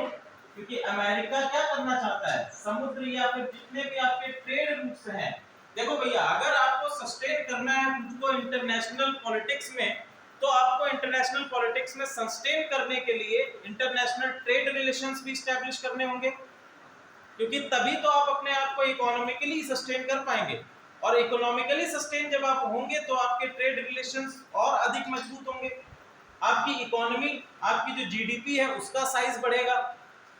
और इसके लिए ये महत्वपूर्ण है आप अपने आसपास के क्षेत्र या फिर अपने आसपास की कंट्रीज के साथ में जो आपकी मैक्सिमम इकोनॉमिक पावर्स हैं उनके साथ में आपके ट्रेड रिलेशंस हों। अब देखिए ये जो आपका संगठन है, ये संगठन मुख्य रूप से इंडो पैसिफिक रीजन में एक प्रवेश द्वार की तरह काम करता है। इसमें कई सारे ऐसे कंट्रीज भी हैं जो कि बेसिकली इंडो पैसिफिक रीजन में ऑलरेडी ट्रेड में हैं। जैसे अगर बात करें वियतनाम की बात करें, या फिर सिंगापुर की बात करें, मलेशिया की बात करें, जापान के साथ में हमारा ट्रेड रिलेशंस है। क्वाड ग्रुप जो है आपका, क्वाड ग्रुप में कौन कौन है? क्वाड ग्रुप्स में कौन कौन है? यूएसए है, जापान है, भारत है, ऑस्ट्रेलिया है, ठीक है। तो ये सभी किसमें ट्रेड कर रहे हैं, और इनके बीच में फ्री ट्रेड एग्रीमेंट भी है। तो ये सब किस इंडो पैसिफिक रीजन में ही तो ट्रेड कर रहे हैं। तो ये आपका महत्वपूर्ण क्या है कि ये आपका एक प्रवेश द्वार की तरह काम करता है कि डिफरेंट कंट्रीज ये आपकी किससे जुड़ सकती है, जैसे मैक्सिको है, पेरू है, चिली है, ये भी आपके इंडो पैसिफिक रीजन में ट्रेड करने के लिए आ सकती हैं। तो भारत के लिहाज से ये महत्वपूर्ण पॉइंट हो जाता है। दूसरा क्या है कि इस क्षेत्र में काम करने वाली जो कंट्रीज हैं ये टोटल आपके इंटरनेशनल जीडीपी का 54% रिप्रेजेंट करती हैं। टोटल आपकी जितनी अर्थव्यवस्था है पूरी इंटरनेशनल जीडीपी है उसका 54% रिप्रेजेंट ये कंट्रीज कर रही हैं। चीन ने भी इसमें अपनी सदस्यता के लिए अप्लाई कर रखा है। 2021 में चीन ने अपना आवेदन दिया है इसमें। अब चाइना को टैकल करना ये भारत के लिए एक बहुत ही इंपॉर्टेंट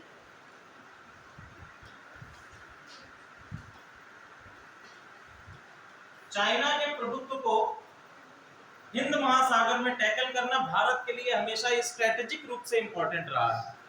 ठीक है कि भैया चाइना के प्रभुत्व को हम इंडो पैसिफिक रीजन में बढ़ने नहीं दे सकते। अगर इंडो पैसिफिक रीजन में चाइना का प्रभुत्व बढ़ता है तो भारत का प्रभुत्व धीरे धीरे कम हो जाएगा। ठीक है, चलिए अगला लिखिए। अगला टॉपिक है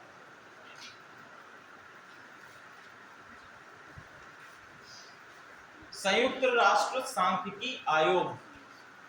संयुक्त राष्ट्र सांख्यिकी आयोग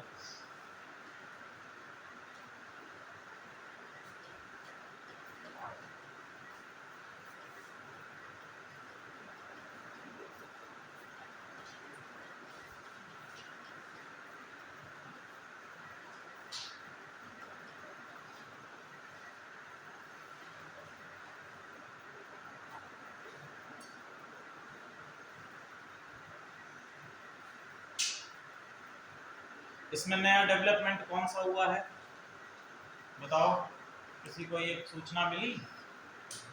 संयुक्त राष्ट्र सांख्यिकी आयोग में अभी रिसेंट में कौन सा डेवलपमेंट हुआ है, क्या हुआ है, क्यों पढ़ना है हमें? देखो भारत को 4 वर्षों के लिए संयुक्त राष्ट्र सांख्यिकी आयोग का सदस्य चुना गया है। ठीक है, भारत को 4 वर्षों के लिए संयुक्त राष्ट्र सांख्यिकी आयोग का सदस्य चुना गया है। और जो वोटिंग हुई उसमें से 53 नेशंस में से 46 नेशंस ने भारत को सहयोग किया। ठीक है, 46 वोट्स भारत को प्राप्त हुए और भारत को 4 वर्षों के लिए इसका सदस्य चुना गया है। 2 दशकों के बाद ऐसा हुआ है कि भारत को लगभग 20 वर्षों के बाद भारत को इसका सदस्य चुना गया है। और भारत का जो कार्यकाल है 1 जनवरी 2024 से भारत का कार्यकाल शुरू हो जाएगा संयुक्त राष्ट्र सांख्यिकी आयोग में। ठीक है, दूसरी सीट किसको मिली है? दूसरी सीट मिली है दक्षिण कोरिया को। ठीक है, दूसरी सीट दक्षिण कोरिया को मिली है। दक्षिण कोरिया, दक्षिण कोरिया ही भारत के साथ इसका सदस्य मिले बनेगा। दक्षिण कोरिया को लॉटरी के माध्यम से चुना गया है, वो इंपॉर्टेंट नहीं है, केवल इतना कि दक्षिण कोरिया भी।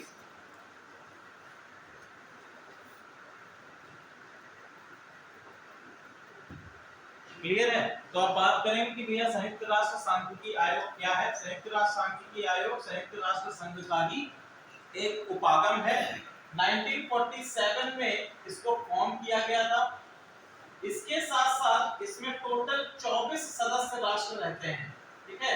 24 सदस्य राष्ट्र राष्ट्रीय संयुक्त राष्ट्र सांख्यिकी आयोग में 24 सदस्य आपके रहते हैं। क्लियर है। चलो, इसके साथ साथ अभी रिसेंटली किन किन निकायों में भारत का चयन हुआ है। यूएन का ही निकाय है नारकोटिक्स ड्रग्स आयोग, नारकोटिक्स ड्रग्स आयोग।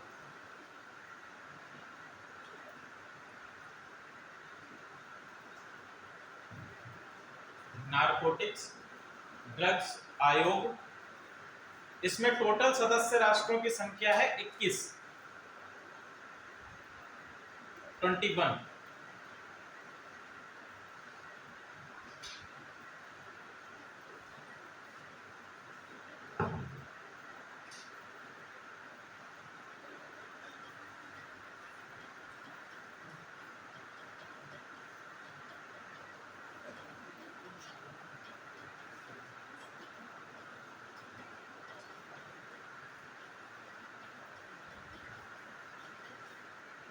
अर्जेंटीना, चीन, केन्या, दक्षिण अफ्रीका, एक और कंट्री लिख लीजिए नाइजीरिया, ठीक है। इन देशों के साथ में भारत का भी चयन किया गया है। भारत, नाइजीरिया और भारत। तो टोटल हमने कितना बताया, टोटल कंट्री सदस्य कितने हैं, 21 हैं। और 21 में से अभी रिसेंटली इन देशों का चयन किया गया है, जिसमें से एक भारत भी है, ठीक है। भारत का रिसेंटली इसका सदस्य बनाया गया है। अगला लिखिए UN ads, UN ads,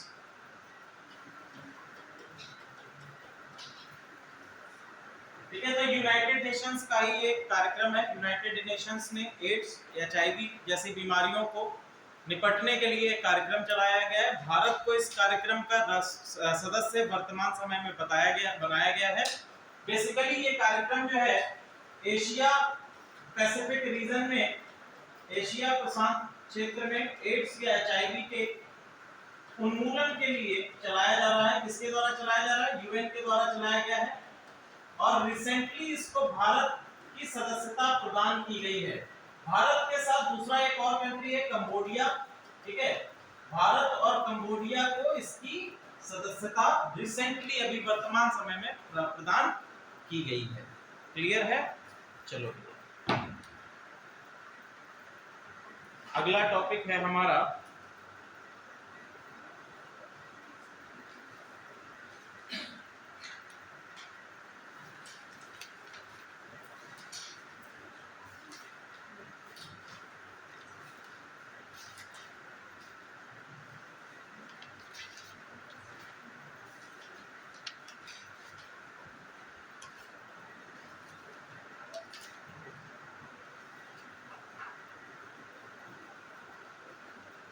trans Pacific partnership में 2023 की अध्यक्षता न्यूजीलैंड के पास है, ये लिख लीजिएगा। न्यूजीलैंड 2023 में ट्रांस पैसिफिक पार्टनरशिप का अध्यक्ष।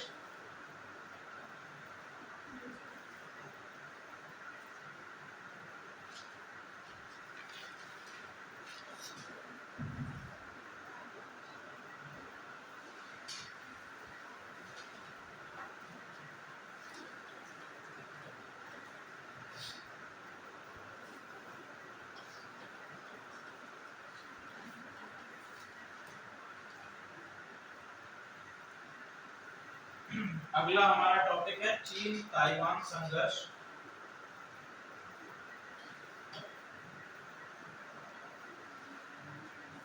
इनकी कहानी बड़ी दिलचस्प है, चीन और ताइवान की, ठीक है।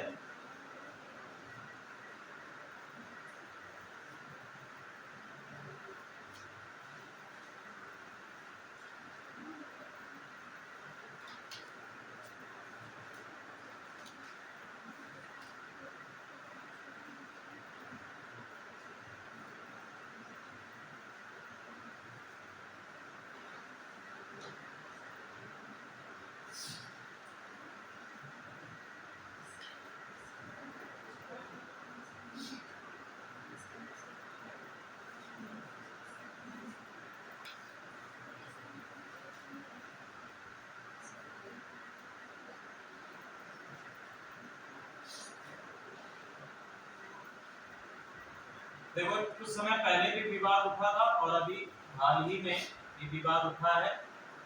इंटरनेशनल जियोपॉलिटिक्स में एक बहुत ही इंपॉर्टेंट टॉपिक है आप लोगों से, मेंस के लिए भी और प्री के भी लिहाज से, दोनों ही लिहाज से आपके लिए इंपॉर्टेंट है ये टॉपिक। जीएस पेपर 2 में इसका क्वेश्चन बनता है और प्रीलिम्स में तो बनता ही बनता है। देखो रिसेंटली हुआ क्या, रिसेंटली पीपल्स लिबरेशन आर्मी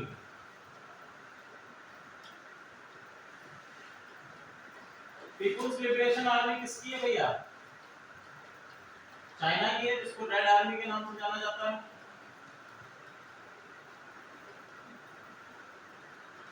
इसको रेड आर्मी के नाम से भी जाना जाता है। तो इन्होंने एक एक्सरसाइज करी, एक मिलिट्री एक्सरसाइज करी है, सॉरी मिलिट्री एक्सरसाइज नहीं है, एक एयरफोर्स एक्सरसाइज है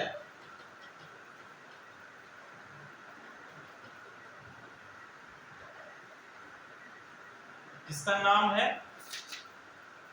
जॉइंट स्वॉर्ड। जॉइंट स्वॉर्ड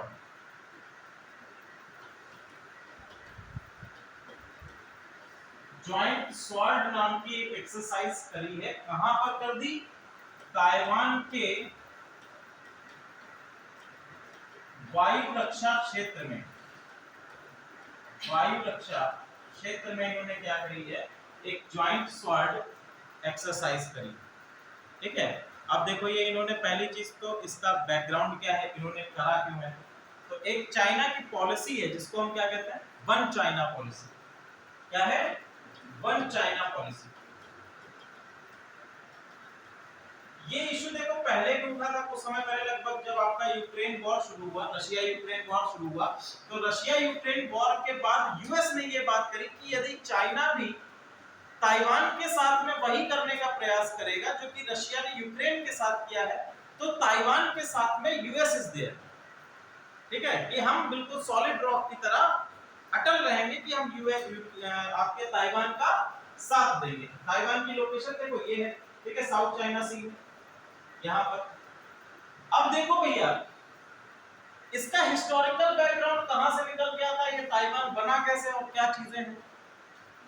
तो चाइना का कहना है, जब यूएस ने ऐसा कहा कि हम ताइवान के साथ करेंगे जैसा कि रशिया ने यूक्रेन के साथ किया, अगर चाइना ताइवान के साथ करता है, तो चाइना ने कहा हम ऐसा क्यों करेंगे, ताइवान तो हमारा ही है और जो हमारा है उस पर हम हमला क्यों करेंगे।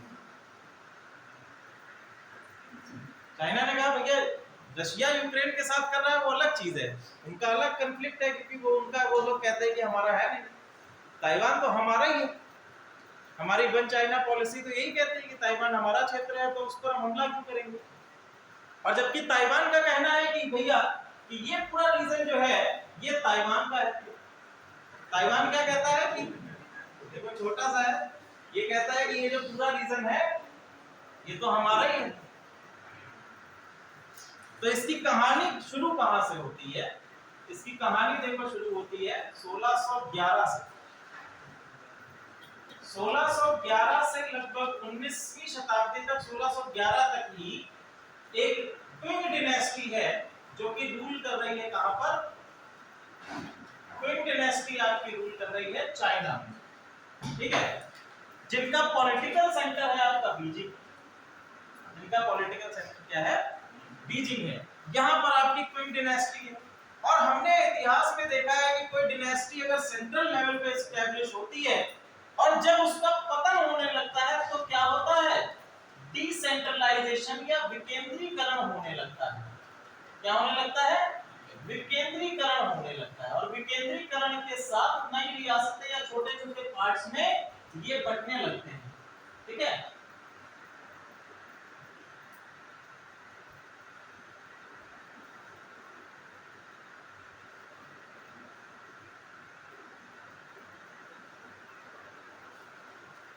यहां से आती थी।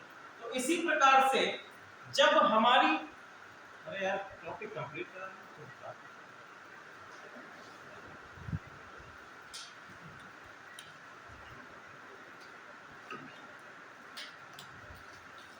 तो जब भैया ये जो आपकी क्विंग डिनेस्टी है, क्विंग डिनेस्टी कमजोर पड़ने लगी, तो क्विंग डिनेस्टी कमजोर पड़ने के बाद आपके चाइना में क्या हुआ, चाइना में प्रांत धीरे धीरे क्या होने लगे, स्वतंत्र होने लगे, यानी हम कहेंगे कि इसका विकेंद्रीकरण शुरू हो गया।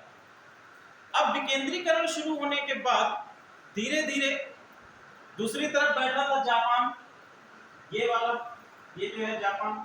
वर्तमान समय का जो जापान देखते हैं वो काफी शांत है, 2 हमले झेल गया तो शांति हो जाएगा, ठीक है। तो वर्तमान समय का जापान जो है काफी शांत है, टेक्नोलॉजी पर भरोसा करता है, इकोनॉमिक डेवलपमेंट पे भरोसा करता है। लेकिन उससे पहले का जापान, वर्ल्ड वॉर सेकंड के पहले का जापान अगर हम बात करें तो वो किस पॉलिसी को अपनाता था, एक्सपेंशनिस्ट पॉलिसी को अपनाता था, कि क्या करेगा, दूसरे देशों पर हमला करके अपने आप को एक्सपेंशन करेगा। तो ऐसी स्थिति में जब यहाँ पर क्विन डायनेस्टी क्या हो रही थी, डाउनफॉल पर जा रही थी, जापान ने क्या किया, जापान ने जो आपका ताइवान का हिस्सा है, ताइवान का हिस्सा और साथ ही साथ आपके साउथ वेस्टर्न पार्ट पर, चाइना का साउथ वेस्टर्न पार्ट जो है उस पर क्या कर लिया, इसने कब्जा हासिल कर लिया, ठीक है। जापान ने 1895 में 1895 में 1895 में 1895 में चाइना को युद्ध में हराकर और इन क्षेत्रों पर अपना कब्जा कर लिया, और साथ ही साथ ताइवान को, जो आपका ताइवान है, पहले ये ताइवान होता भी नहीं था, ये ताइवान किस नाम से जाना जाता था, फार्मोसा आइलैंड के नाम से। ये चाइना का क्या था, फार्मोसा द्वीप। ताइवान को अभी बताएंगे कैसे रिकॉग्निशन में आया है, ठीक है, 1971 के बाद रिकॉग्निशन में आया है। इसका नाम जो है ताइवान, वो ताइवान 1971 में आया है। चलो अब यहीं पर देखिए, जैसा कि भारत में भी हुआ और बाकी जगहों पर भी होता है, एक विचारधारा उत्पन्न होती है। किसकी विचारधारा उत्पन्न हुई, एकीकरण की। ये चाइना पूरी तरह से गिर चुका है, डाउनफॉल हो रहा है, रियासतें बटी हुई हैं, तो इसका एकीकरण होना चाहिए। और एकीकरण की अवधारणा या यूनिफिकेशन की अवधारणा चाइना में सबसे पहले लेकर आएंगे सुन्यत सेन। सुन्यत सेन ने चाइना में एकीकरण की अवधारणा को लेकर आए, ठीक है। चाइना में 1911 में क्विन डायनेस्टी पूरी तरह से खत्म हो चुकी थी और पॉलिटिकल अनरेस्ट की कंडीशन भी थी। 1925 तक आते आते 1925 सुन्यत सेन जो है, इन्होंने चाइना के यूनिफिकेशन का सपना तो देखा था, लेकिन ये सपना अपने जीवन में रहते पूर्ण नहीं कर पाए। 1925 में इनकी मृत्यु हो गई, लेकिन इनके नीचे 2 नेता आपके और उभर कर आए। पहले थे आपके क्यूमिंटांग पार्टी से, क्यूमिंटांग पार्टी से, जिसको केएमटी भी कहते हैं, क्यूमिंटांग पार्टी से Chiang Kai shake,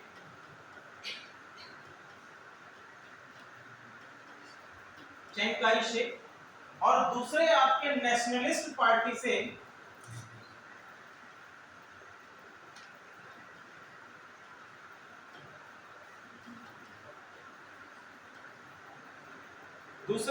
nationalist party से, सॉरी नेशनलिस्ट नहीं, Chinese communist party, Chinese communist party.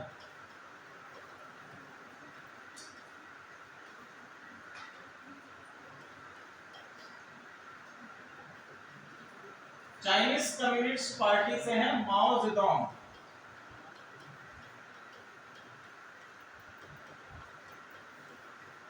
ठीक है।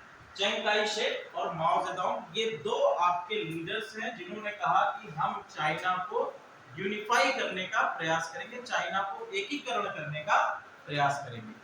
लेकिन दोनों की विचारधाराएं डिफरेंस है, दोनों की जो आइडियोलॉजीज हैं वो आपकी डिफरेंस है। किसी भी नेशन बिल्डिंग में आइडियोलॉजीज जो है कि बहुत ही महत्वपूर्ण रोल प्ले करती हैं।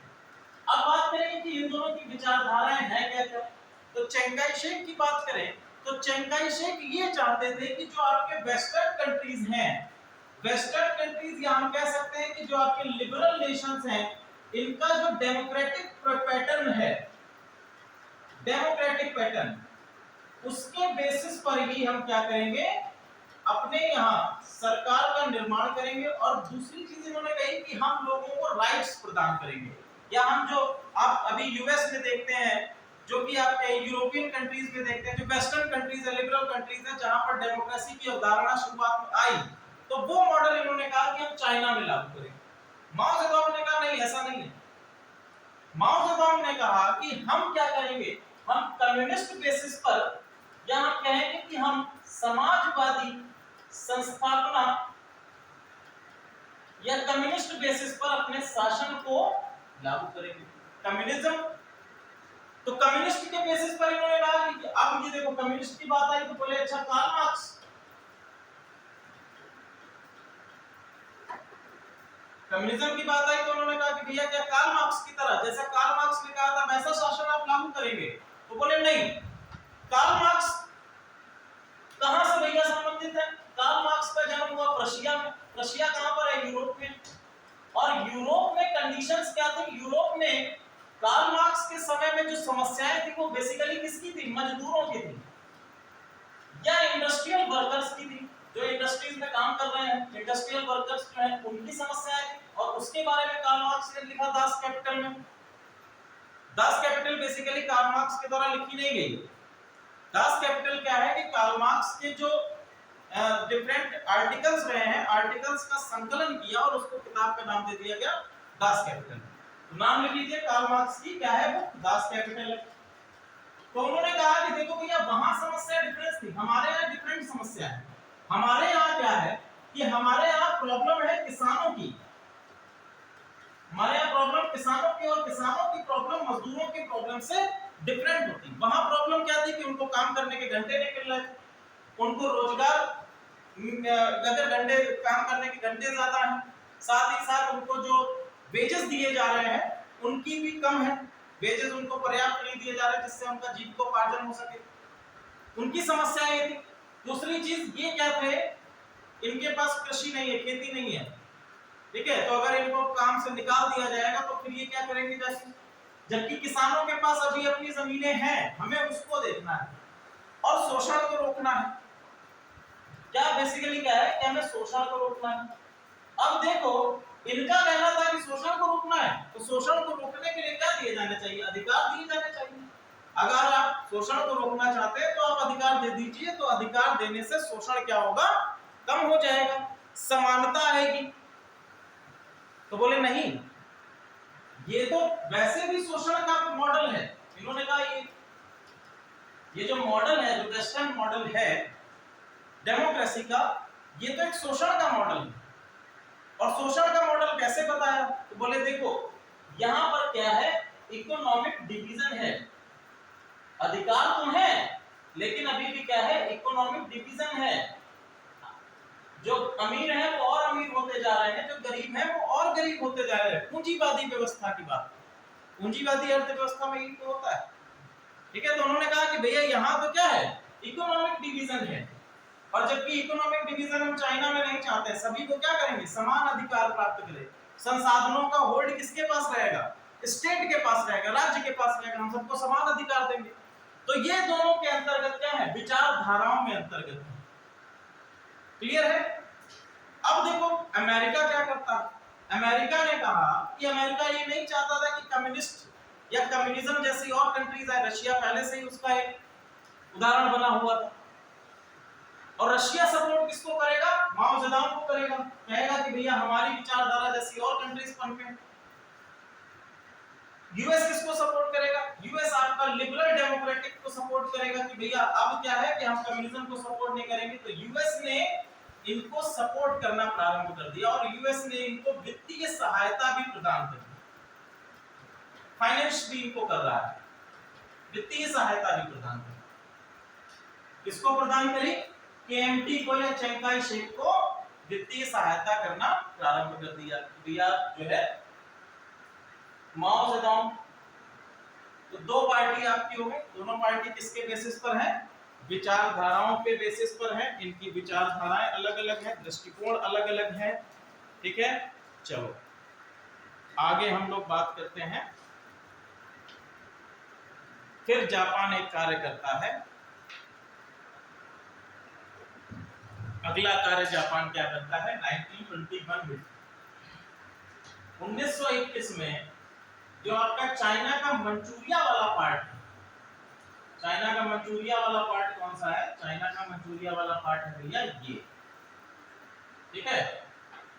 तो जापान ने मंचूरिया वाले पार्ट को भी अपने हिस्से में ले लिया। तो भैया ये वाला जो पूरा पार्ट था, देखो ये वाला फार्मोसा आइलैंड है, इसका साउथ वेस्टर्न पार्ट है, साथ ही साथ ये आपका नॉर्थ वेस्टर्न पार्ट, ये भी क्या कर लिया जापान ने एक्वायर कर लिया।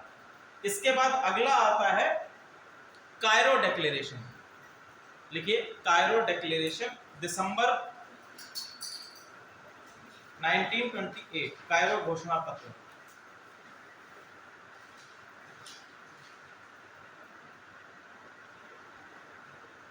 कायरो डिक्लेरेशन के अंतर्गत क्या बात होती है, कायरो डिक्लेरेशन के अंतर्गत इसमें देखो बिचौलिया कौन है, पहला है यूएस, ब्रिटेन और चीन, ये तीन कंट्रीज इसमें शामिल है। बेसिकली प्रॉब्लम है चाइना की, ठीक है। यूएस और ब्रिटेन क्या कर रहे थे, इसकी मध्यस्थता कर रहे थे, और इसमें मंचूरिया जो आपका वर्तमान ताइवान का पार्ट है, फार्मोसा, पेंथू आइलैंड, पेंथू द्वीप समूह, ये सभी पार्ट वापस चाइना को देने की बात कहेगी कि आप ये जो पार्ट है इनको चाइना को वापस कर दीजिए, ठीक है। तो ये पार्ट है चाइना को वापस मिल गए। अब देखो आगे क्या होता है, आगे सहायता प्राप्त हो रही है किसको, यूएस की सहायता प्राप्त हो रही है केएमटी को, और केएमटी एक महत्वपूर्ण कदम उठाती है शंघाई मासेकर या शंघाई जनसंहार। 1925 के आसपास ये शंघाई जनसंहार है, और शंघाई जनसंहार के अंतर्गत क्या हुआ है, केएमटी ने जितने भी आपके कम्युनिस्ट पार्टी के लीडर्स हैं, कम्युनिस्ट पार्टी के नेताओं को सरेआम मारना शुरू कर दिया। और लगभग ये जो ये क्षेत्र है, इस क्षेत्र में आपका सीसीपी बेसिकली आया था, और इन्होंने इन सभी क्षेत्रों में आकर, शंघाई तक के क्षेत्रों में आकर जितने भी आपके कम्युनिस्ट पार्टी के लीडर्स हैं उनको मारना शुरू कर दिया, उनका जनसंहार शुरू कर दिया। तो ये एक महत्वपूर्ण घटना मानी जाती है। इसके बाद रशिया का होल्ड जो है और बढ़ने लगे। अब देखो वर्ल्ड वॉर में एक कंडीशन आती है, वर्ल्ड वॉर सेकेंड के मध्य एक कंडीशन आती है 1943 में। यहां पर जो आपके चिंग काई शेक हैं, चिंग काई शेक क्या करते हैं, विंस्टन चर्चिल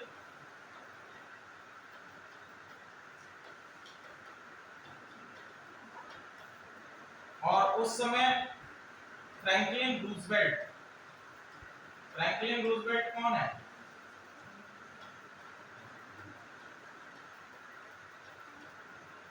विंस्टन चर्चिल जो है उस समय ब्रिटेन 1943 में ब्रिटेन के प्रधानमंत्री थे, ठीक है। विंस्टन चर्चिल ब्रिटेन के प्रधानमंत्री,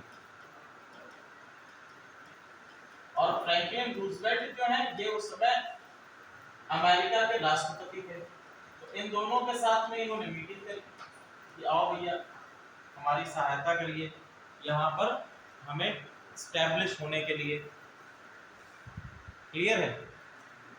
तो इन्होंने कहा ठीक है हम सहायता करेंगे। उसी समय पर वर्ल्ड वॉर सेकेंड खत्म होने वाला था, और रशिया अभी भी अमेरिका और ब्रिटेन के साथ में ही लड़ रहा था। लेकिन चूंकि रशिया को ये अधिकार था, रशिया के पास ये अधिकार था कि अगर जापान के खिलाफ कोई फ्रंट खोलना है तो पहली कंट्री कौन सी होती, रशिया होती, क्योंकि रशिया उस क्षेत्र में है, एस्टैब्लिश्ड है। लेकिन अमेरिका ने रशिया को बिना बताए जापान पर क्या कर दिया, हमला कर दिया, अटैक कर दिया, ठीक है। तो रशिया इस बात से काफी ज्यादा बौखला गया अंदर ही अंदर। हालांकि वो अभी भी साथ उनका दे रहा था, एम्बिगिटी थी, लेकिन फिर भी उन्होंने क्या करा, तो रशिया ने पूर्ण रूप से सहयोग करना किसका शुरू कर दिया, माओ जेडोंग का, ठीक है, कि आप अपना जो है इनको भगाइए। माओ जेडोंग से कहा कि आप इनको भगाइए, कम्युनिस्ट जो आपके लिबरल पार्टीज के हैं, केएमटी वाले हैं। तो इसके बाद माओ जेडोंग की सेना, अब माओ जेडोंग का क्या है कि माओ जेडोंग के पास पैसा वैसा तो नहीं है, लेकिन उनको सहयोग प्राप्त है कि उन्होंने विचारधारा ऐसी रखी है। सहयोग किसका प्राप्त है? किसानों का सहयोग प्राप्त है। माओ जेडोंग को किसका सहयोग प्राप्त है? इनके पास क्या है? किसान है। इन्होंने भैया किसकी बात करी थी? इन्होंने कहा कि हम संसाधनों का समान वितरण करेंगे। संसाधनों का समान वितरण कि आपकी प्रॉब्लम्स क्या है, आपको हम शोषण से आजादी दिलाएंगे। इन्होंने बात करी कि आपको हम शोषण से आजादी दिलाएंगे, सभी को बराबर हिस्सेदारी मिलेगी, हम एक कम्युनिस्ट रूल लेकर आएंगे। इस बेसिस पर इनको साथ किसका मिल गया? किसानों का साथ मिल गया, पीजेंट्स का साथ मिल गया। और ये सबसे बड़ी इनकी पावर थी, यही इनके वैचारिक क्रांति, या हम कह सकते हैं यही इनकी विचारधारा की जीत थी, जिसने जो है आपके केएमटी, या हम कह सकते हैं जो आपके लिबरल डेमोक्रेटिक्स पार्टी है, उनको हाशिए पे धकेल दिया। और ये आकर कहां तक? केवल और केवल साउथ वेस्टर्न पार्ट में आकर, south western part of China, यहां पर आकर सीमित रह गए। ठीक है, south western part of China तक आकर सीमित रह गए। इसके बाद भी जब बात नहीं बनी तो इन्होंने कहा कि भैया अब जो है हम कहां पर चले जाएंगे? हम चले जाएंगे फार्मोसा आइलैंड। ये आपका south western part of China है, और यहां से ये फिर फ्लड होकर कहां पर आ गए? जो आपका फार्मोसा आइलैंड है, जिसको ताइवान कहा जाता है, फार्मोसा आइलैंड पे आ गए। और यहां पर इन्होंने अपने आप को रिकॉग्नाइज कैसे किया? अपने आप को रिकॉग्नाइज किया है आरओसी से। ROC, Republic of China, Republic of China. और यहां पर जो आपकी पार्टी है, जो आपके चाइना मेनलैंड में है, इन्होंने अपने आप को किस रूप में एस्टैब्लिश किया? इन्होंने अपने आप को किया PROC, People's Republic of China. इन्होंने अपने आप को कैसे किया? People's Republic of China. Republic of China किसने कहा? केएमटी ने कहा। इन्होंने क्या किया? People's Republic of China. मजे की बात यह है कि 1949 में जो इंडिपेंडेंट कंट्री, या हम कह सकते हैं इंडिपेंडेंट डेमोक्रेटिक कंट्री को international independent democratic country, internationally recognised भी लिख लीजिएगा इसमें, इंटरनेशनली रिकॉग्नाइज्ड, जिसको यूएन ने रिकॉग्नाइज किया है 1949 में, वो मिला है आपका रिपब्लिक ऑफ चाइना को। जो किसको रिप्रेजेंट, जो इसको कौन रिप्रेजेंट कर रहा था? इसको केएमटी रिप्रेजेंट कर रही थी। ठीक है, इसको केएमटी रिप्रेजेंट कर रही थी अभी तक। लेकिन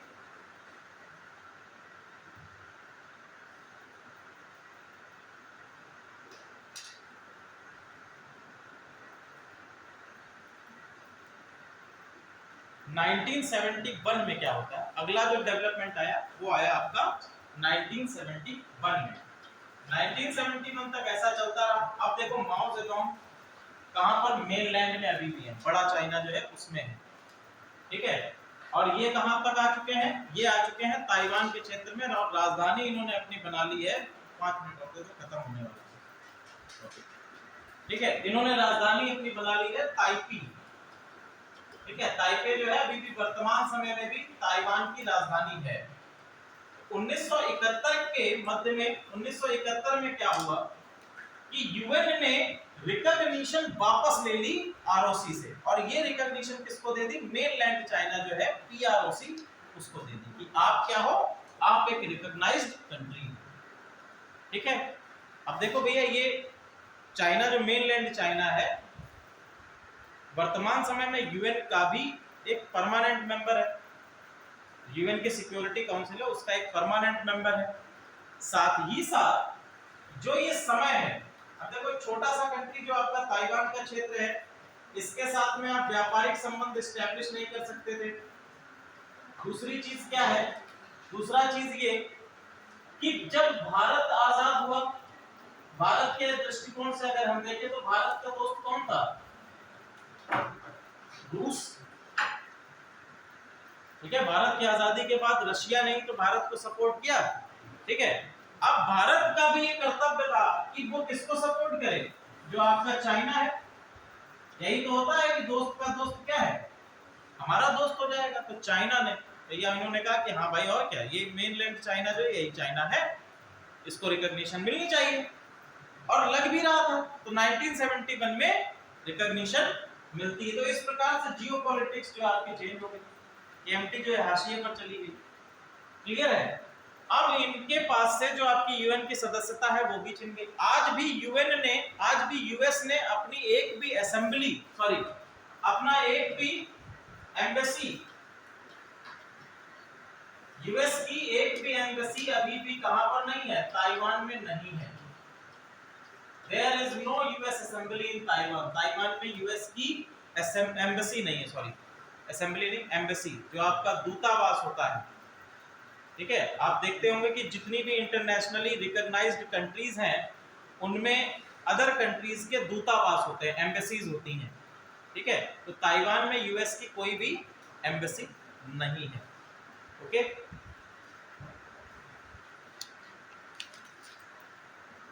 इसके बाद अगला लिखिए one China policy. One China policy को केवल समझ लीजिए। देखो चाइना क्या कहता है कि अगर हमारे साथ आपको ट्रेड करना है, ठीक है, और चाइना में कोई भी कंट्री, कोई भी कंपनीज अगर जाती हैं, तो अगर आप चाइना में ट्रेड करना चाह रहे हैं तो आपको ताइवान का जो क्षेत्र है, ये पूरा क्षेत्र चाइना के अंतर्गत ही आता है, ऐसा मान के चलना पड़ेगा। ठीक है, यही क्या है? One China policy.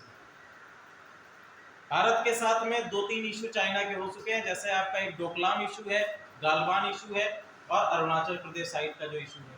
ठीक है, इन तीनों इश्यूज को आप लोग देख लीजिएगा, या क्लास में कभी टाइम मिलेगा तो हम बताएंगे भी। पहला है आपका डोकलाम, गालवान और अरुणाचल प्रदेश के क्षेत्र में, ये तीनों ही इश्यूज चाइना के साथ में भारत के वर्तमान समय में बने हुए हैं, इनको भी हम लोग करेंगे।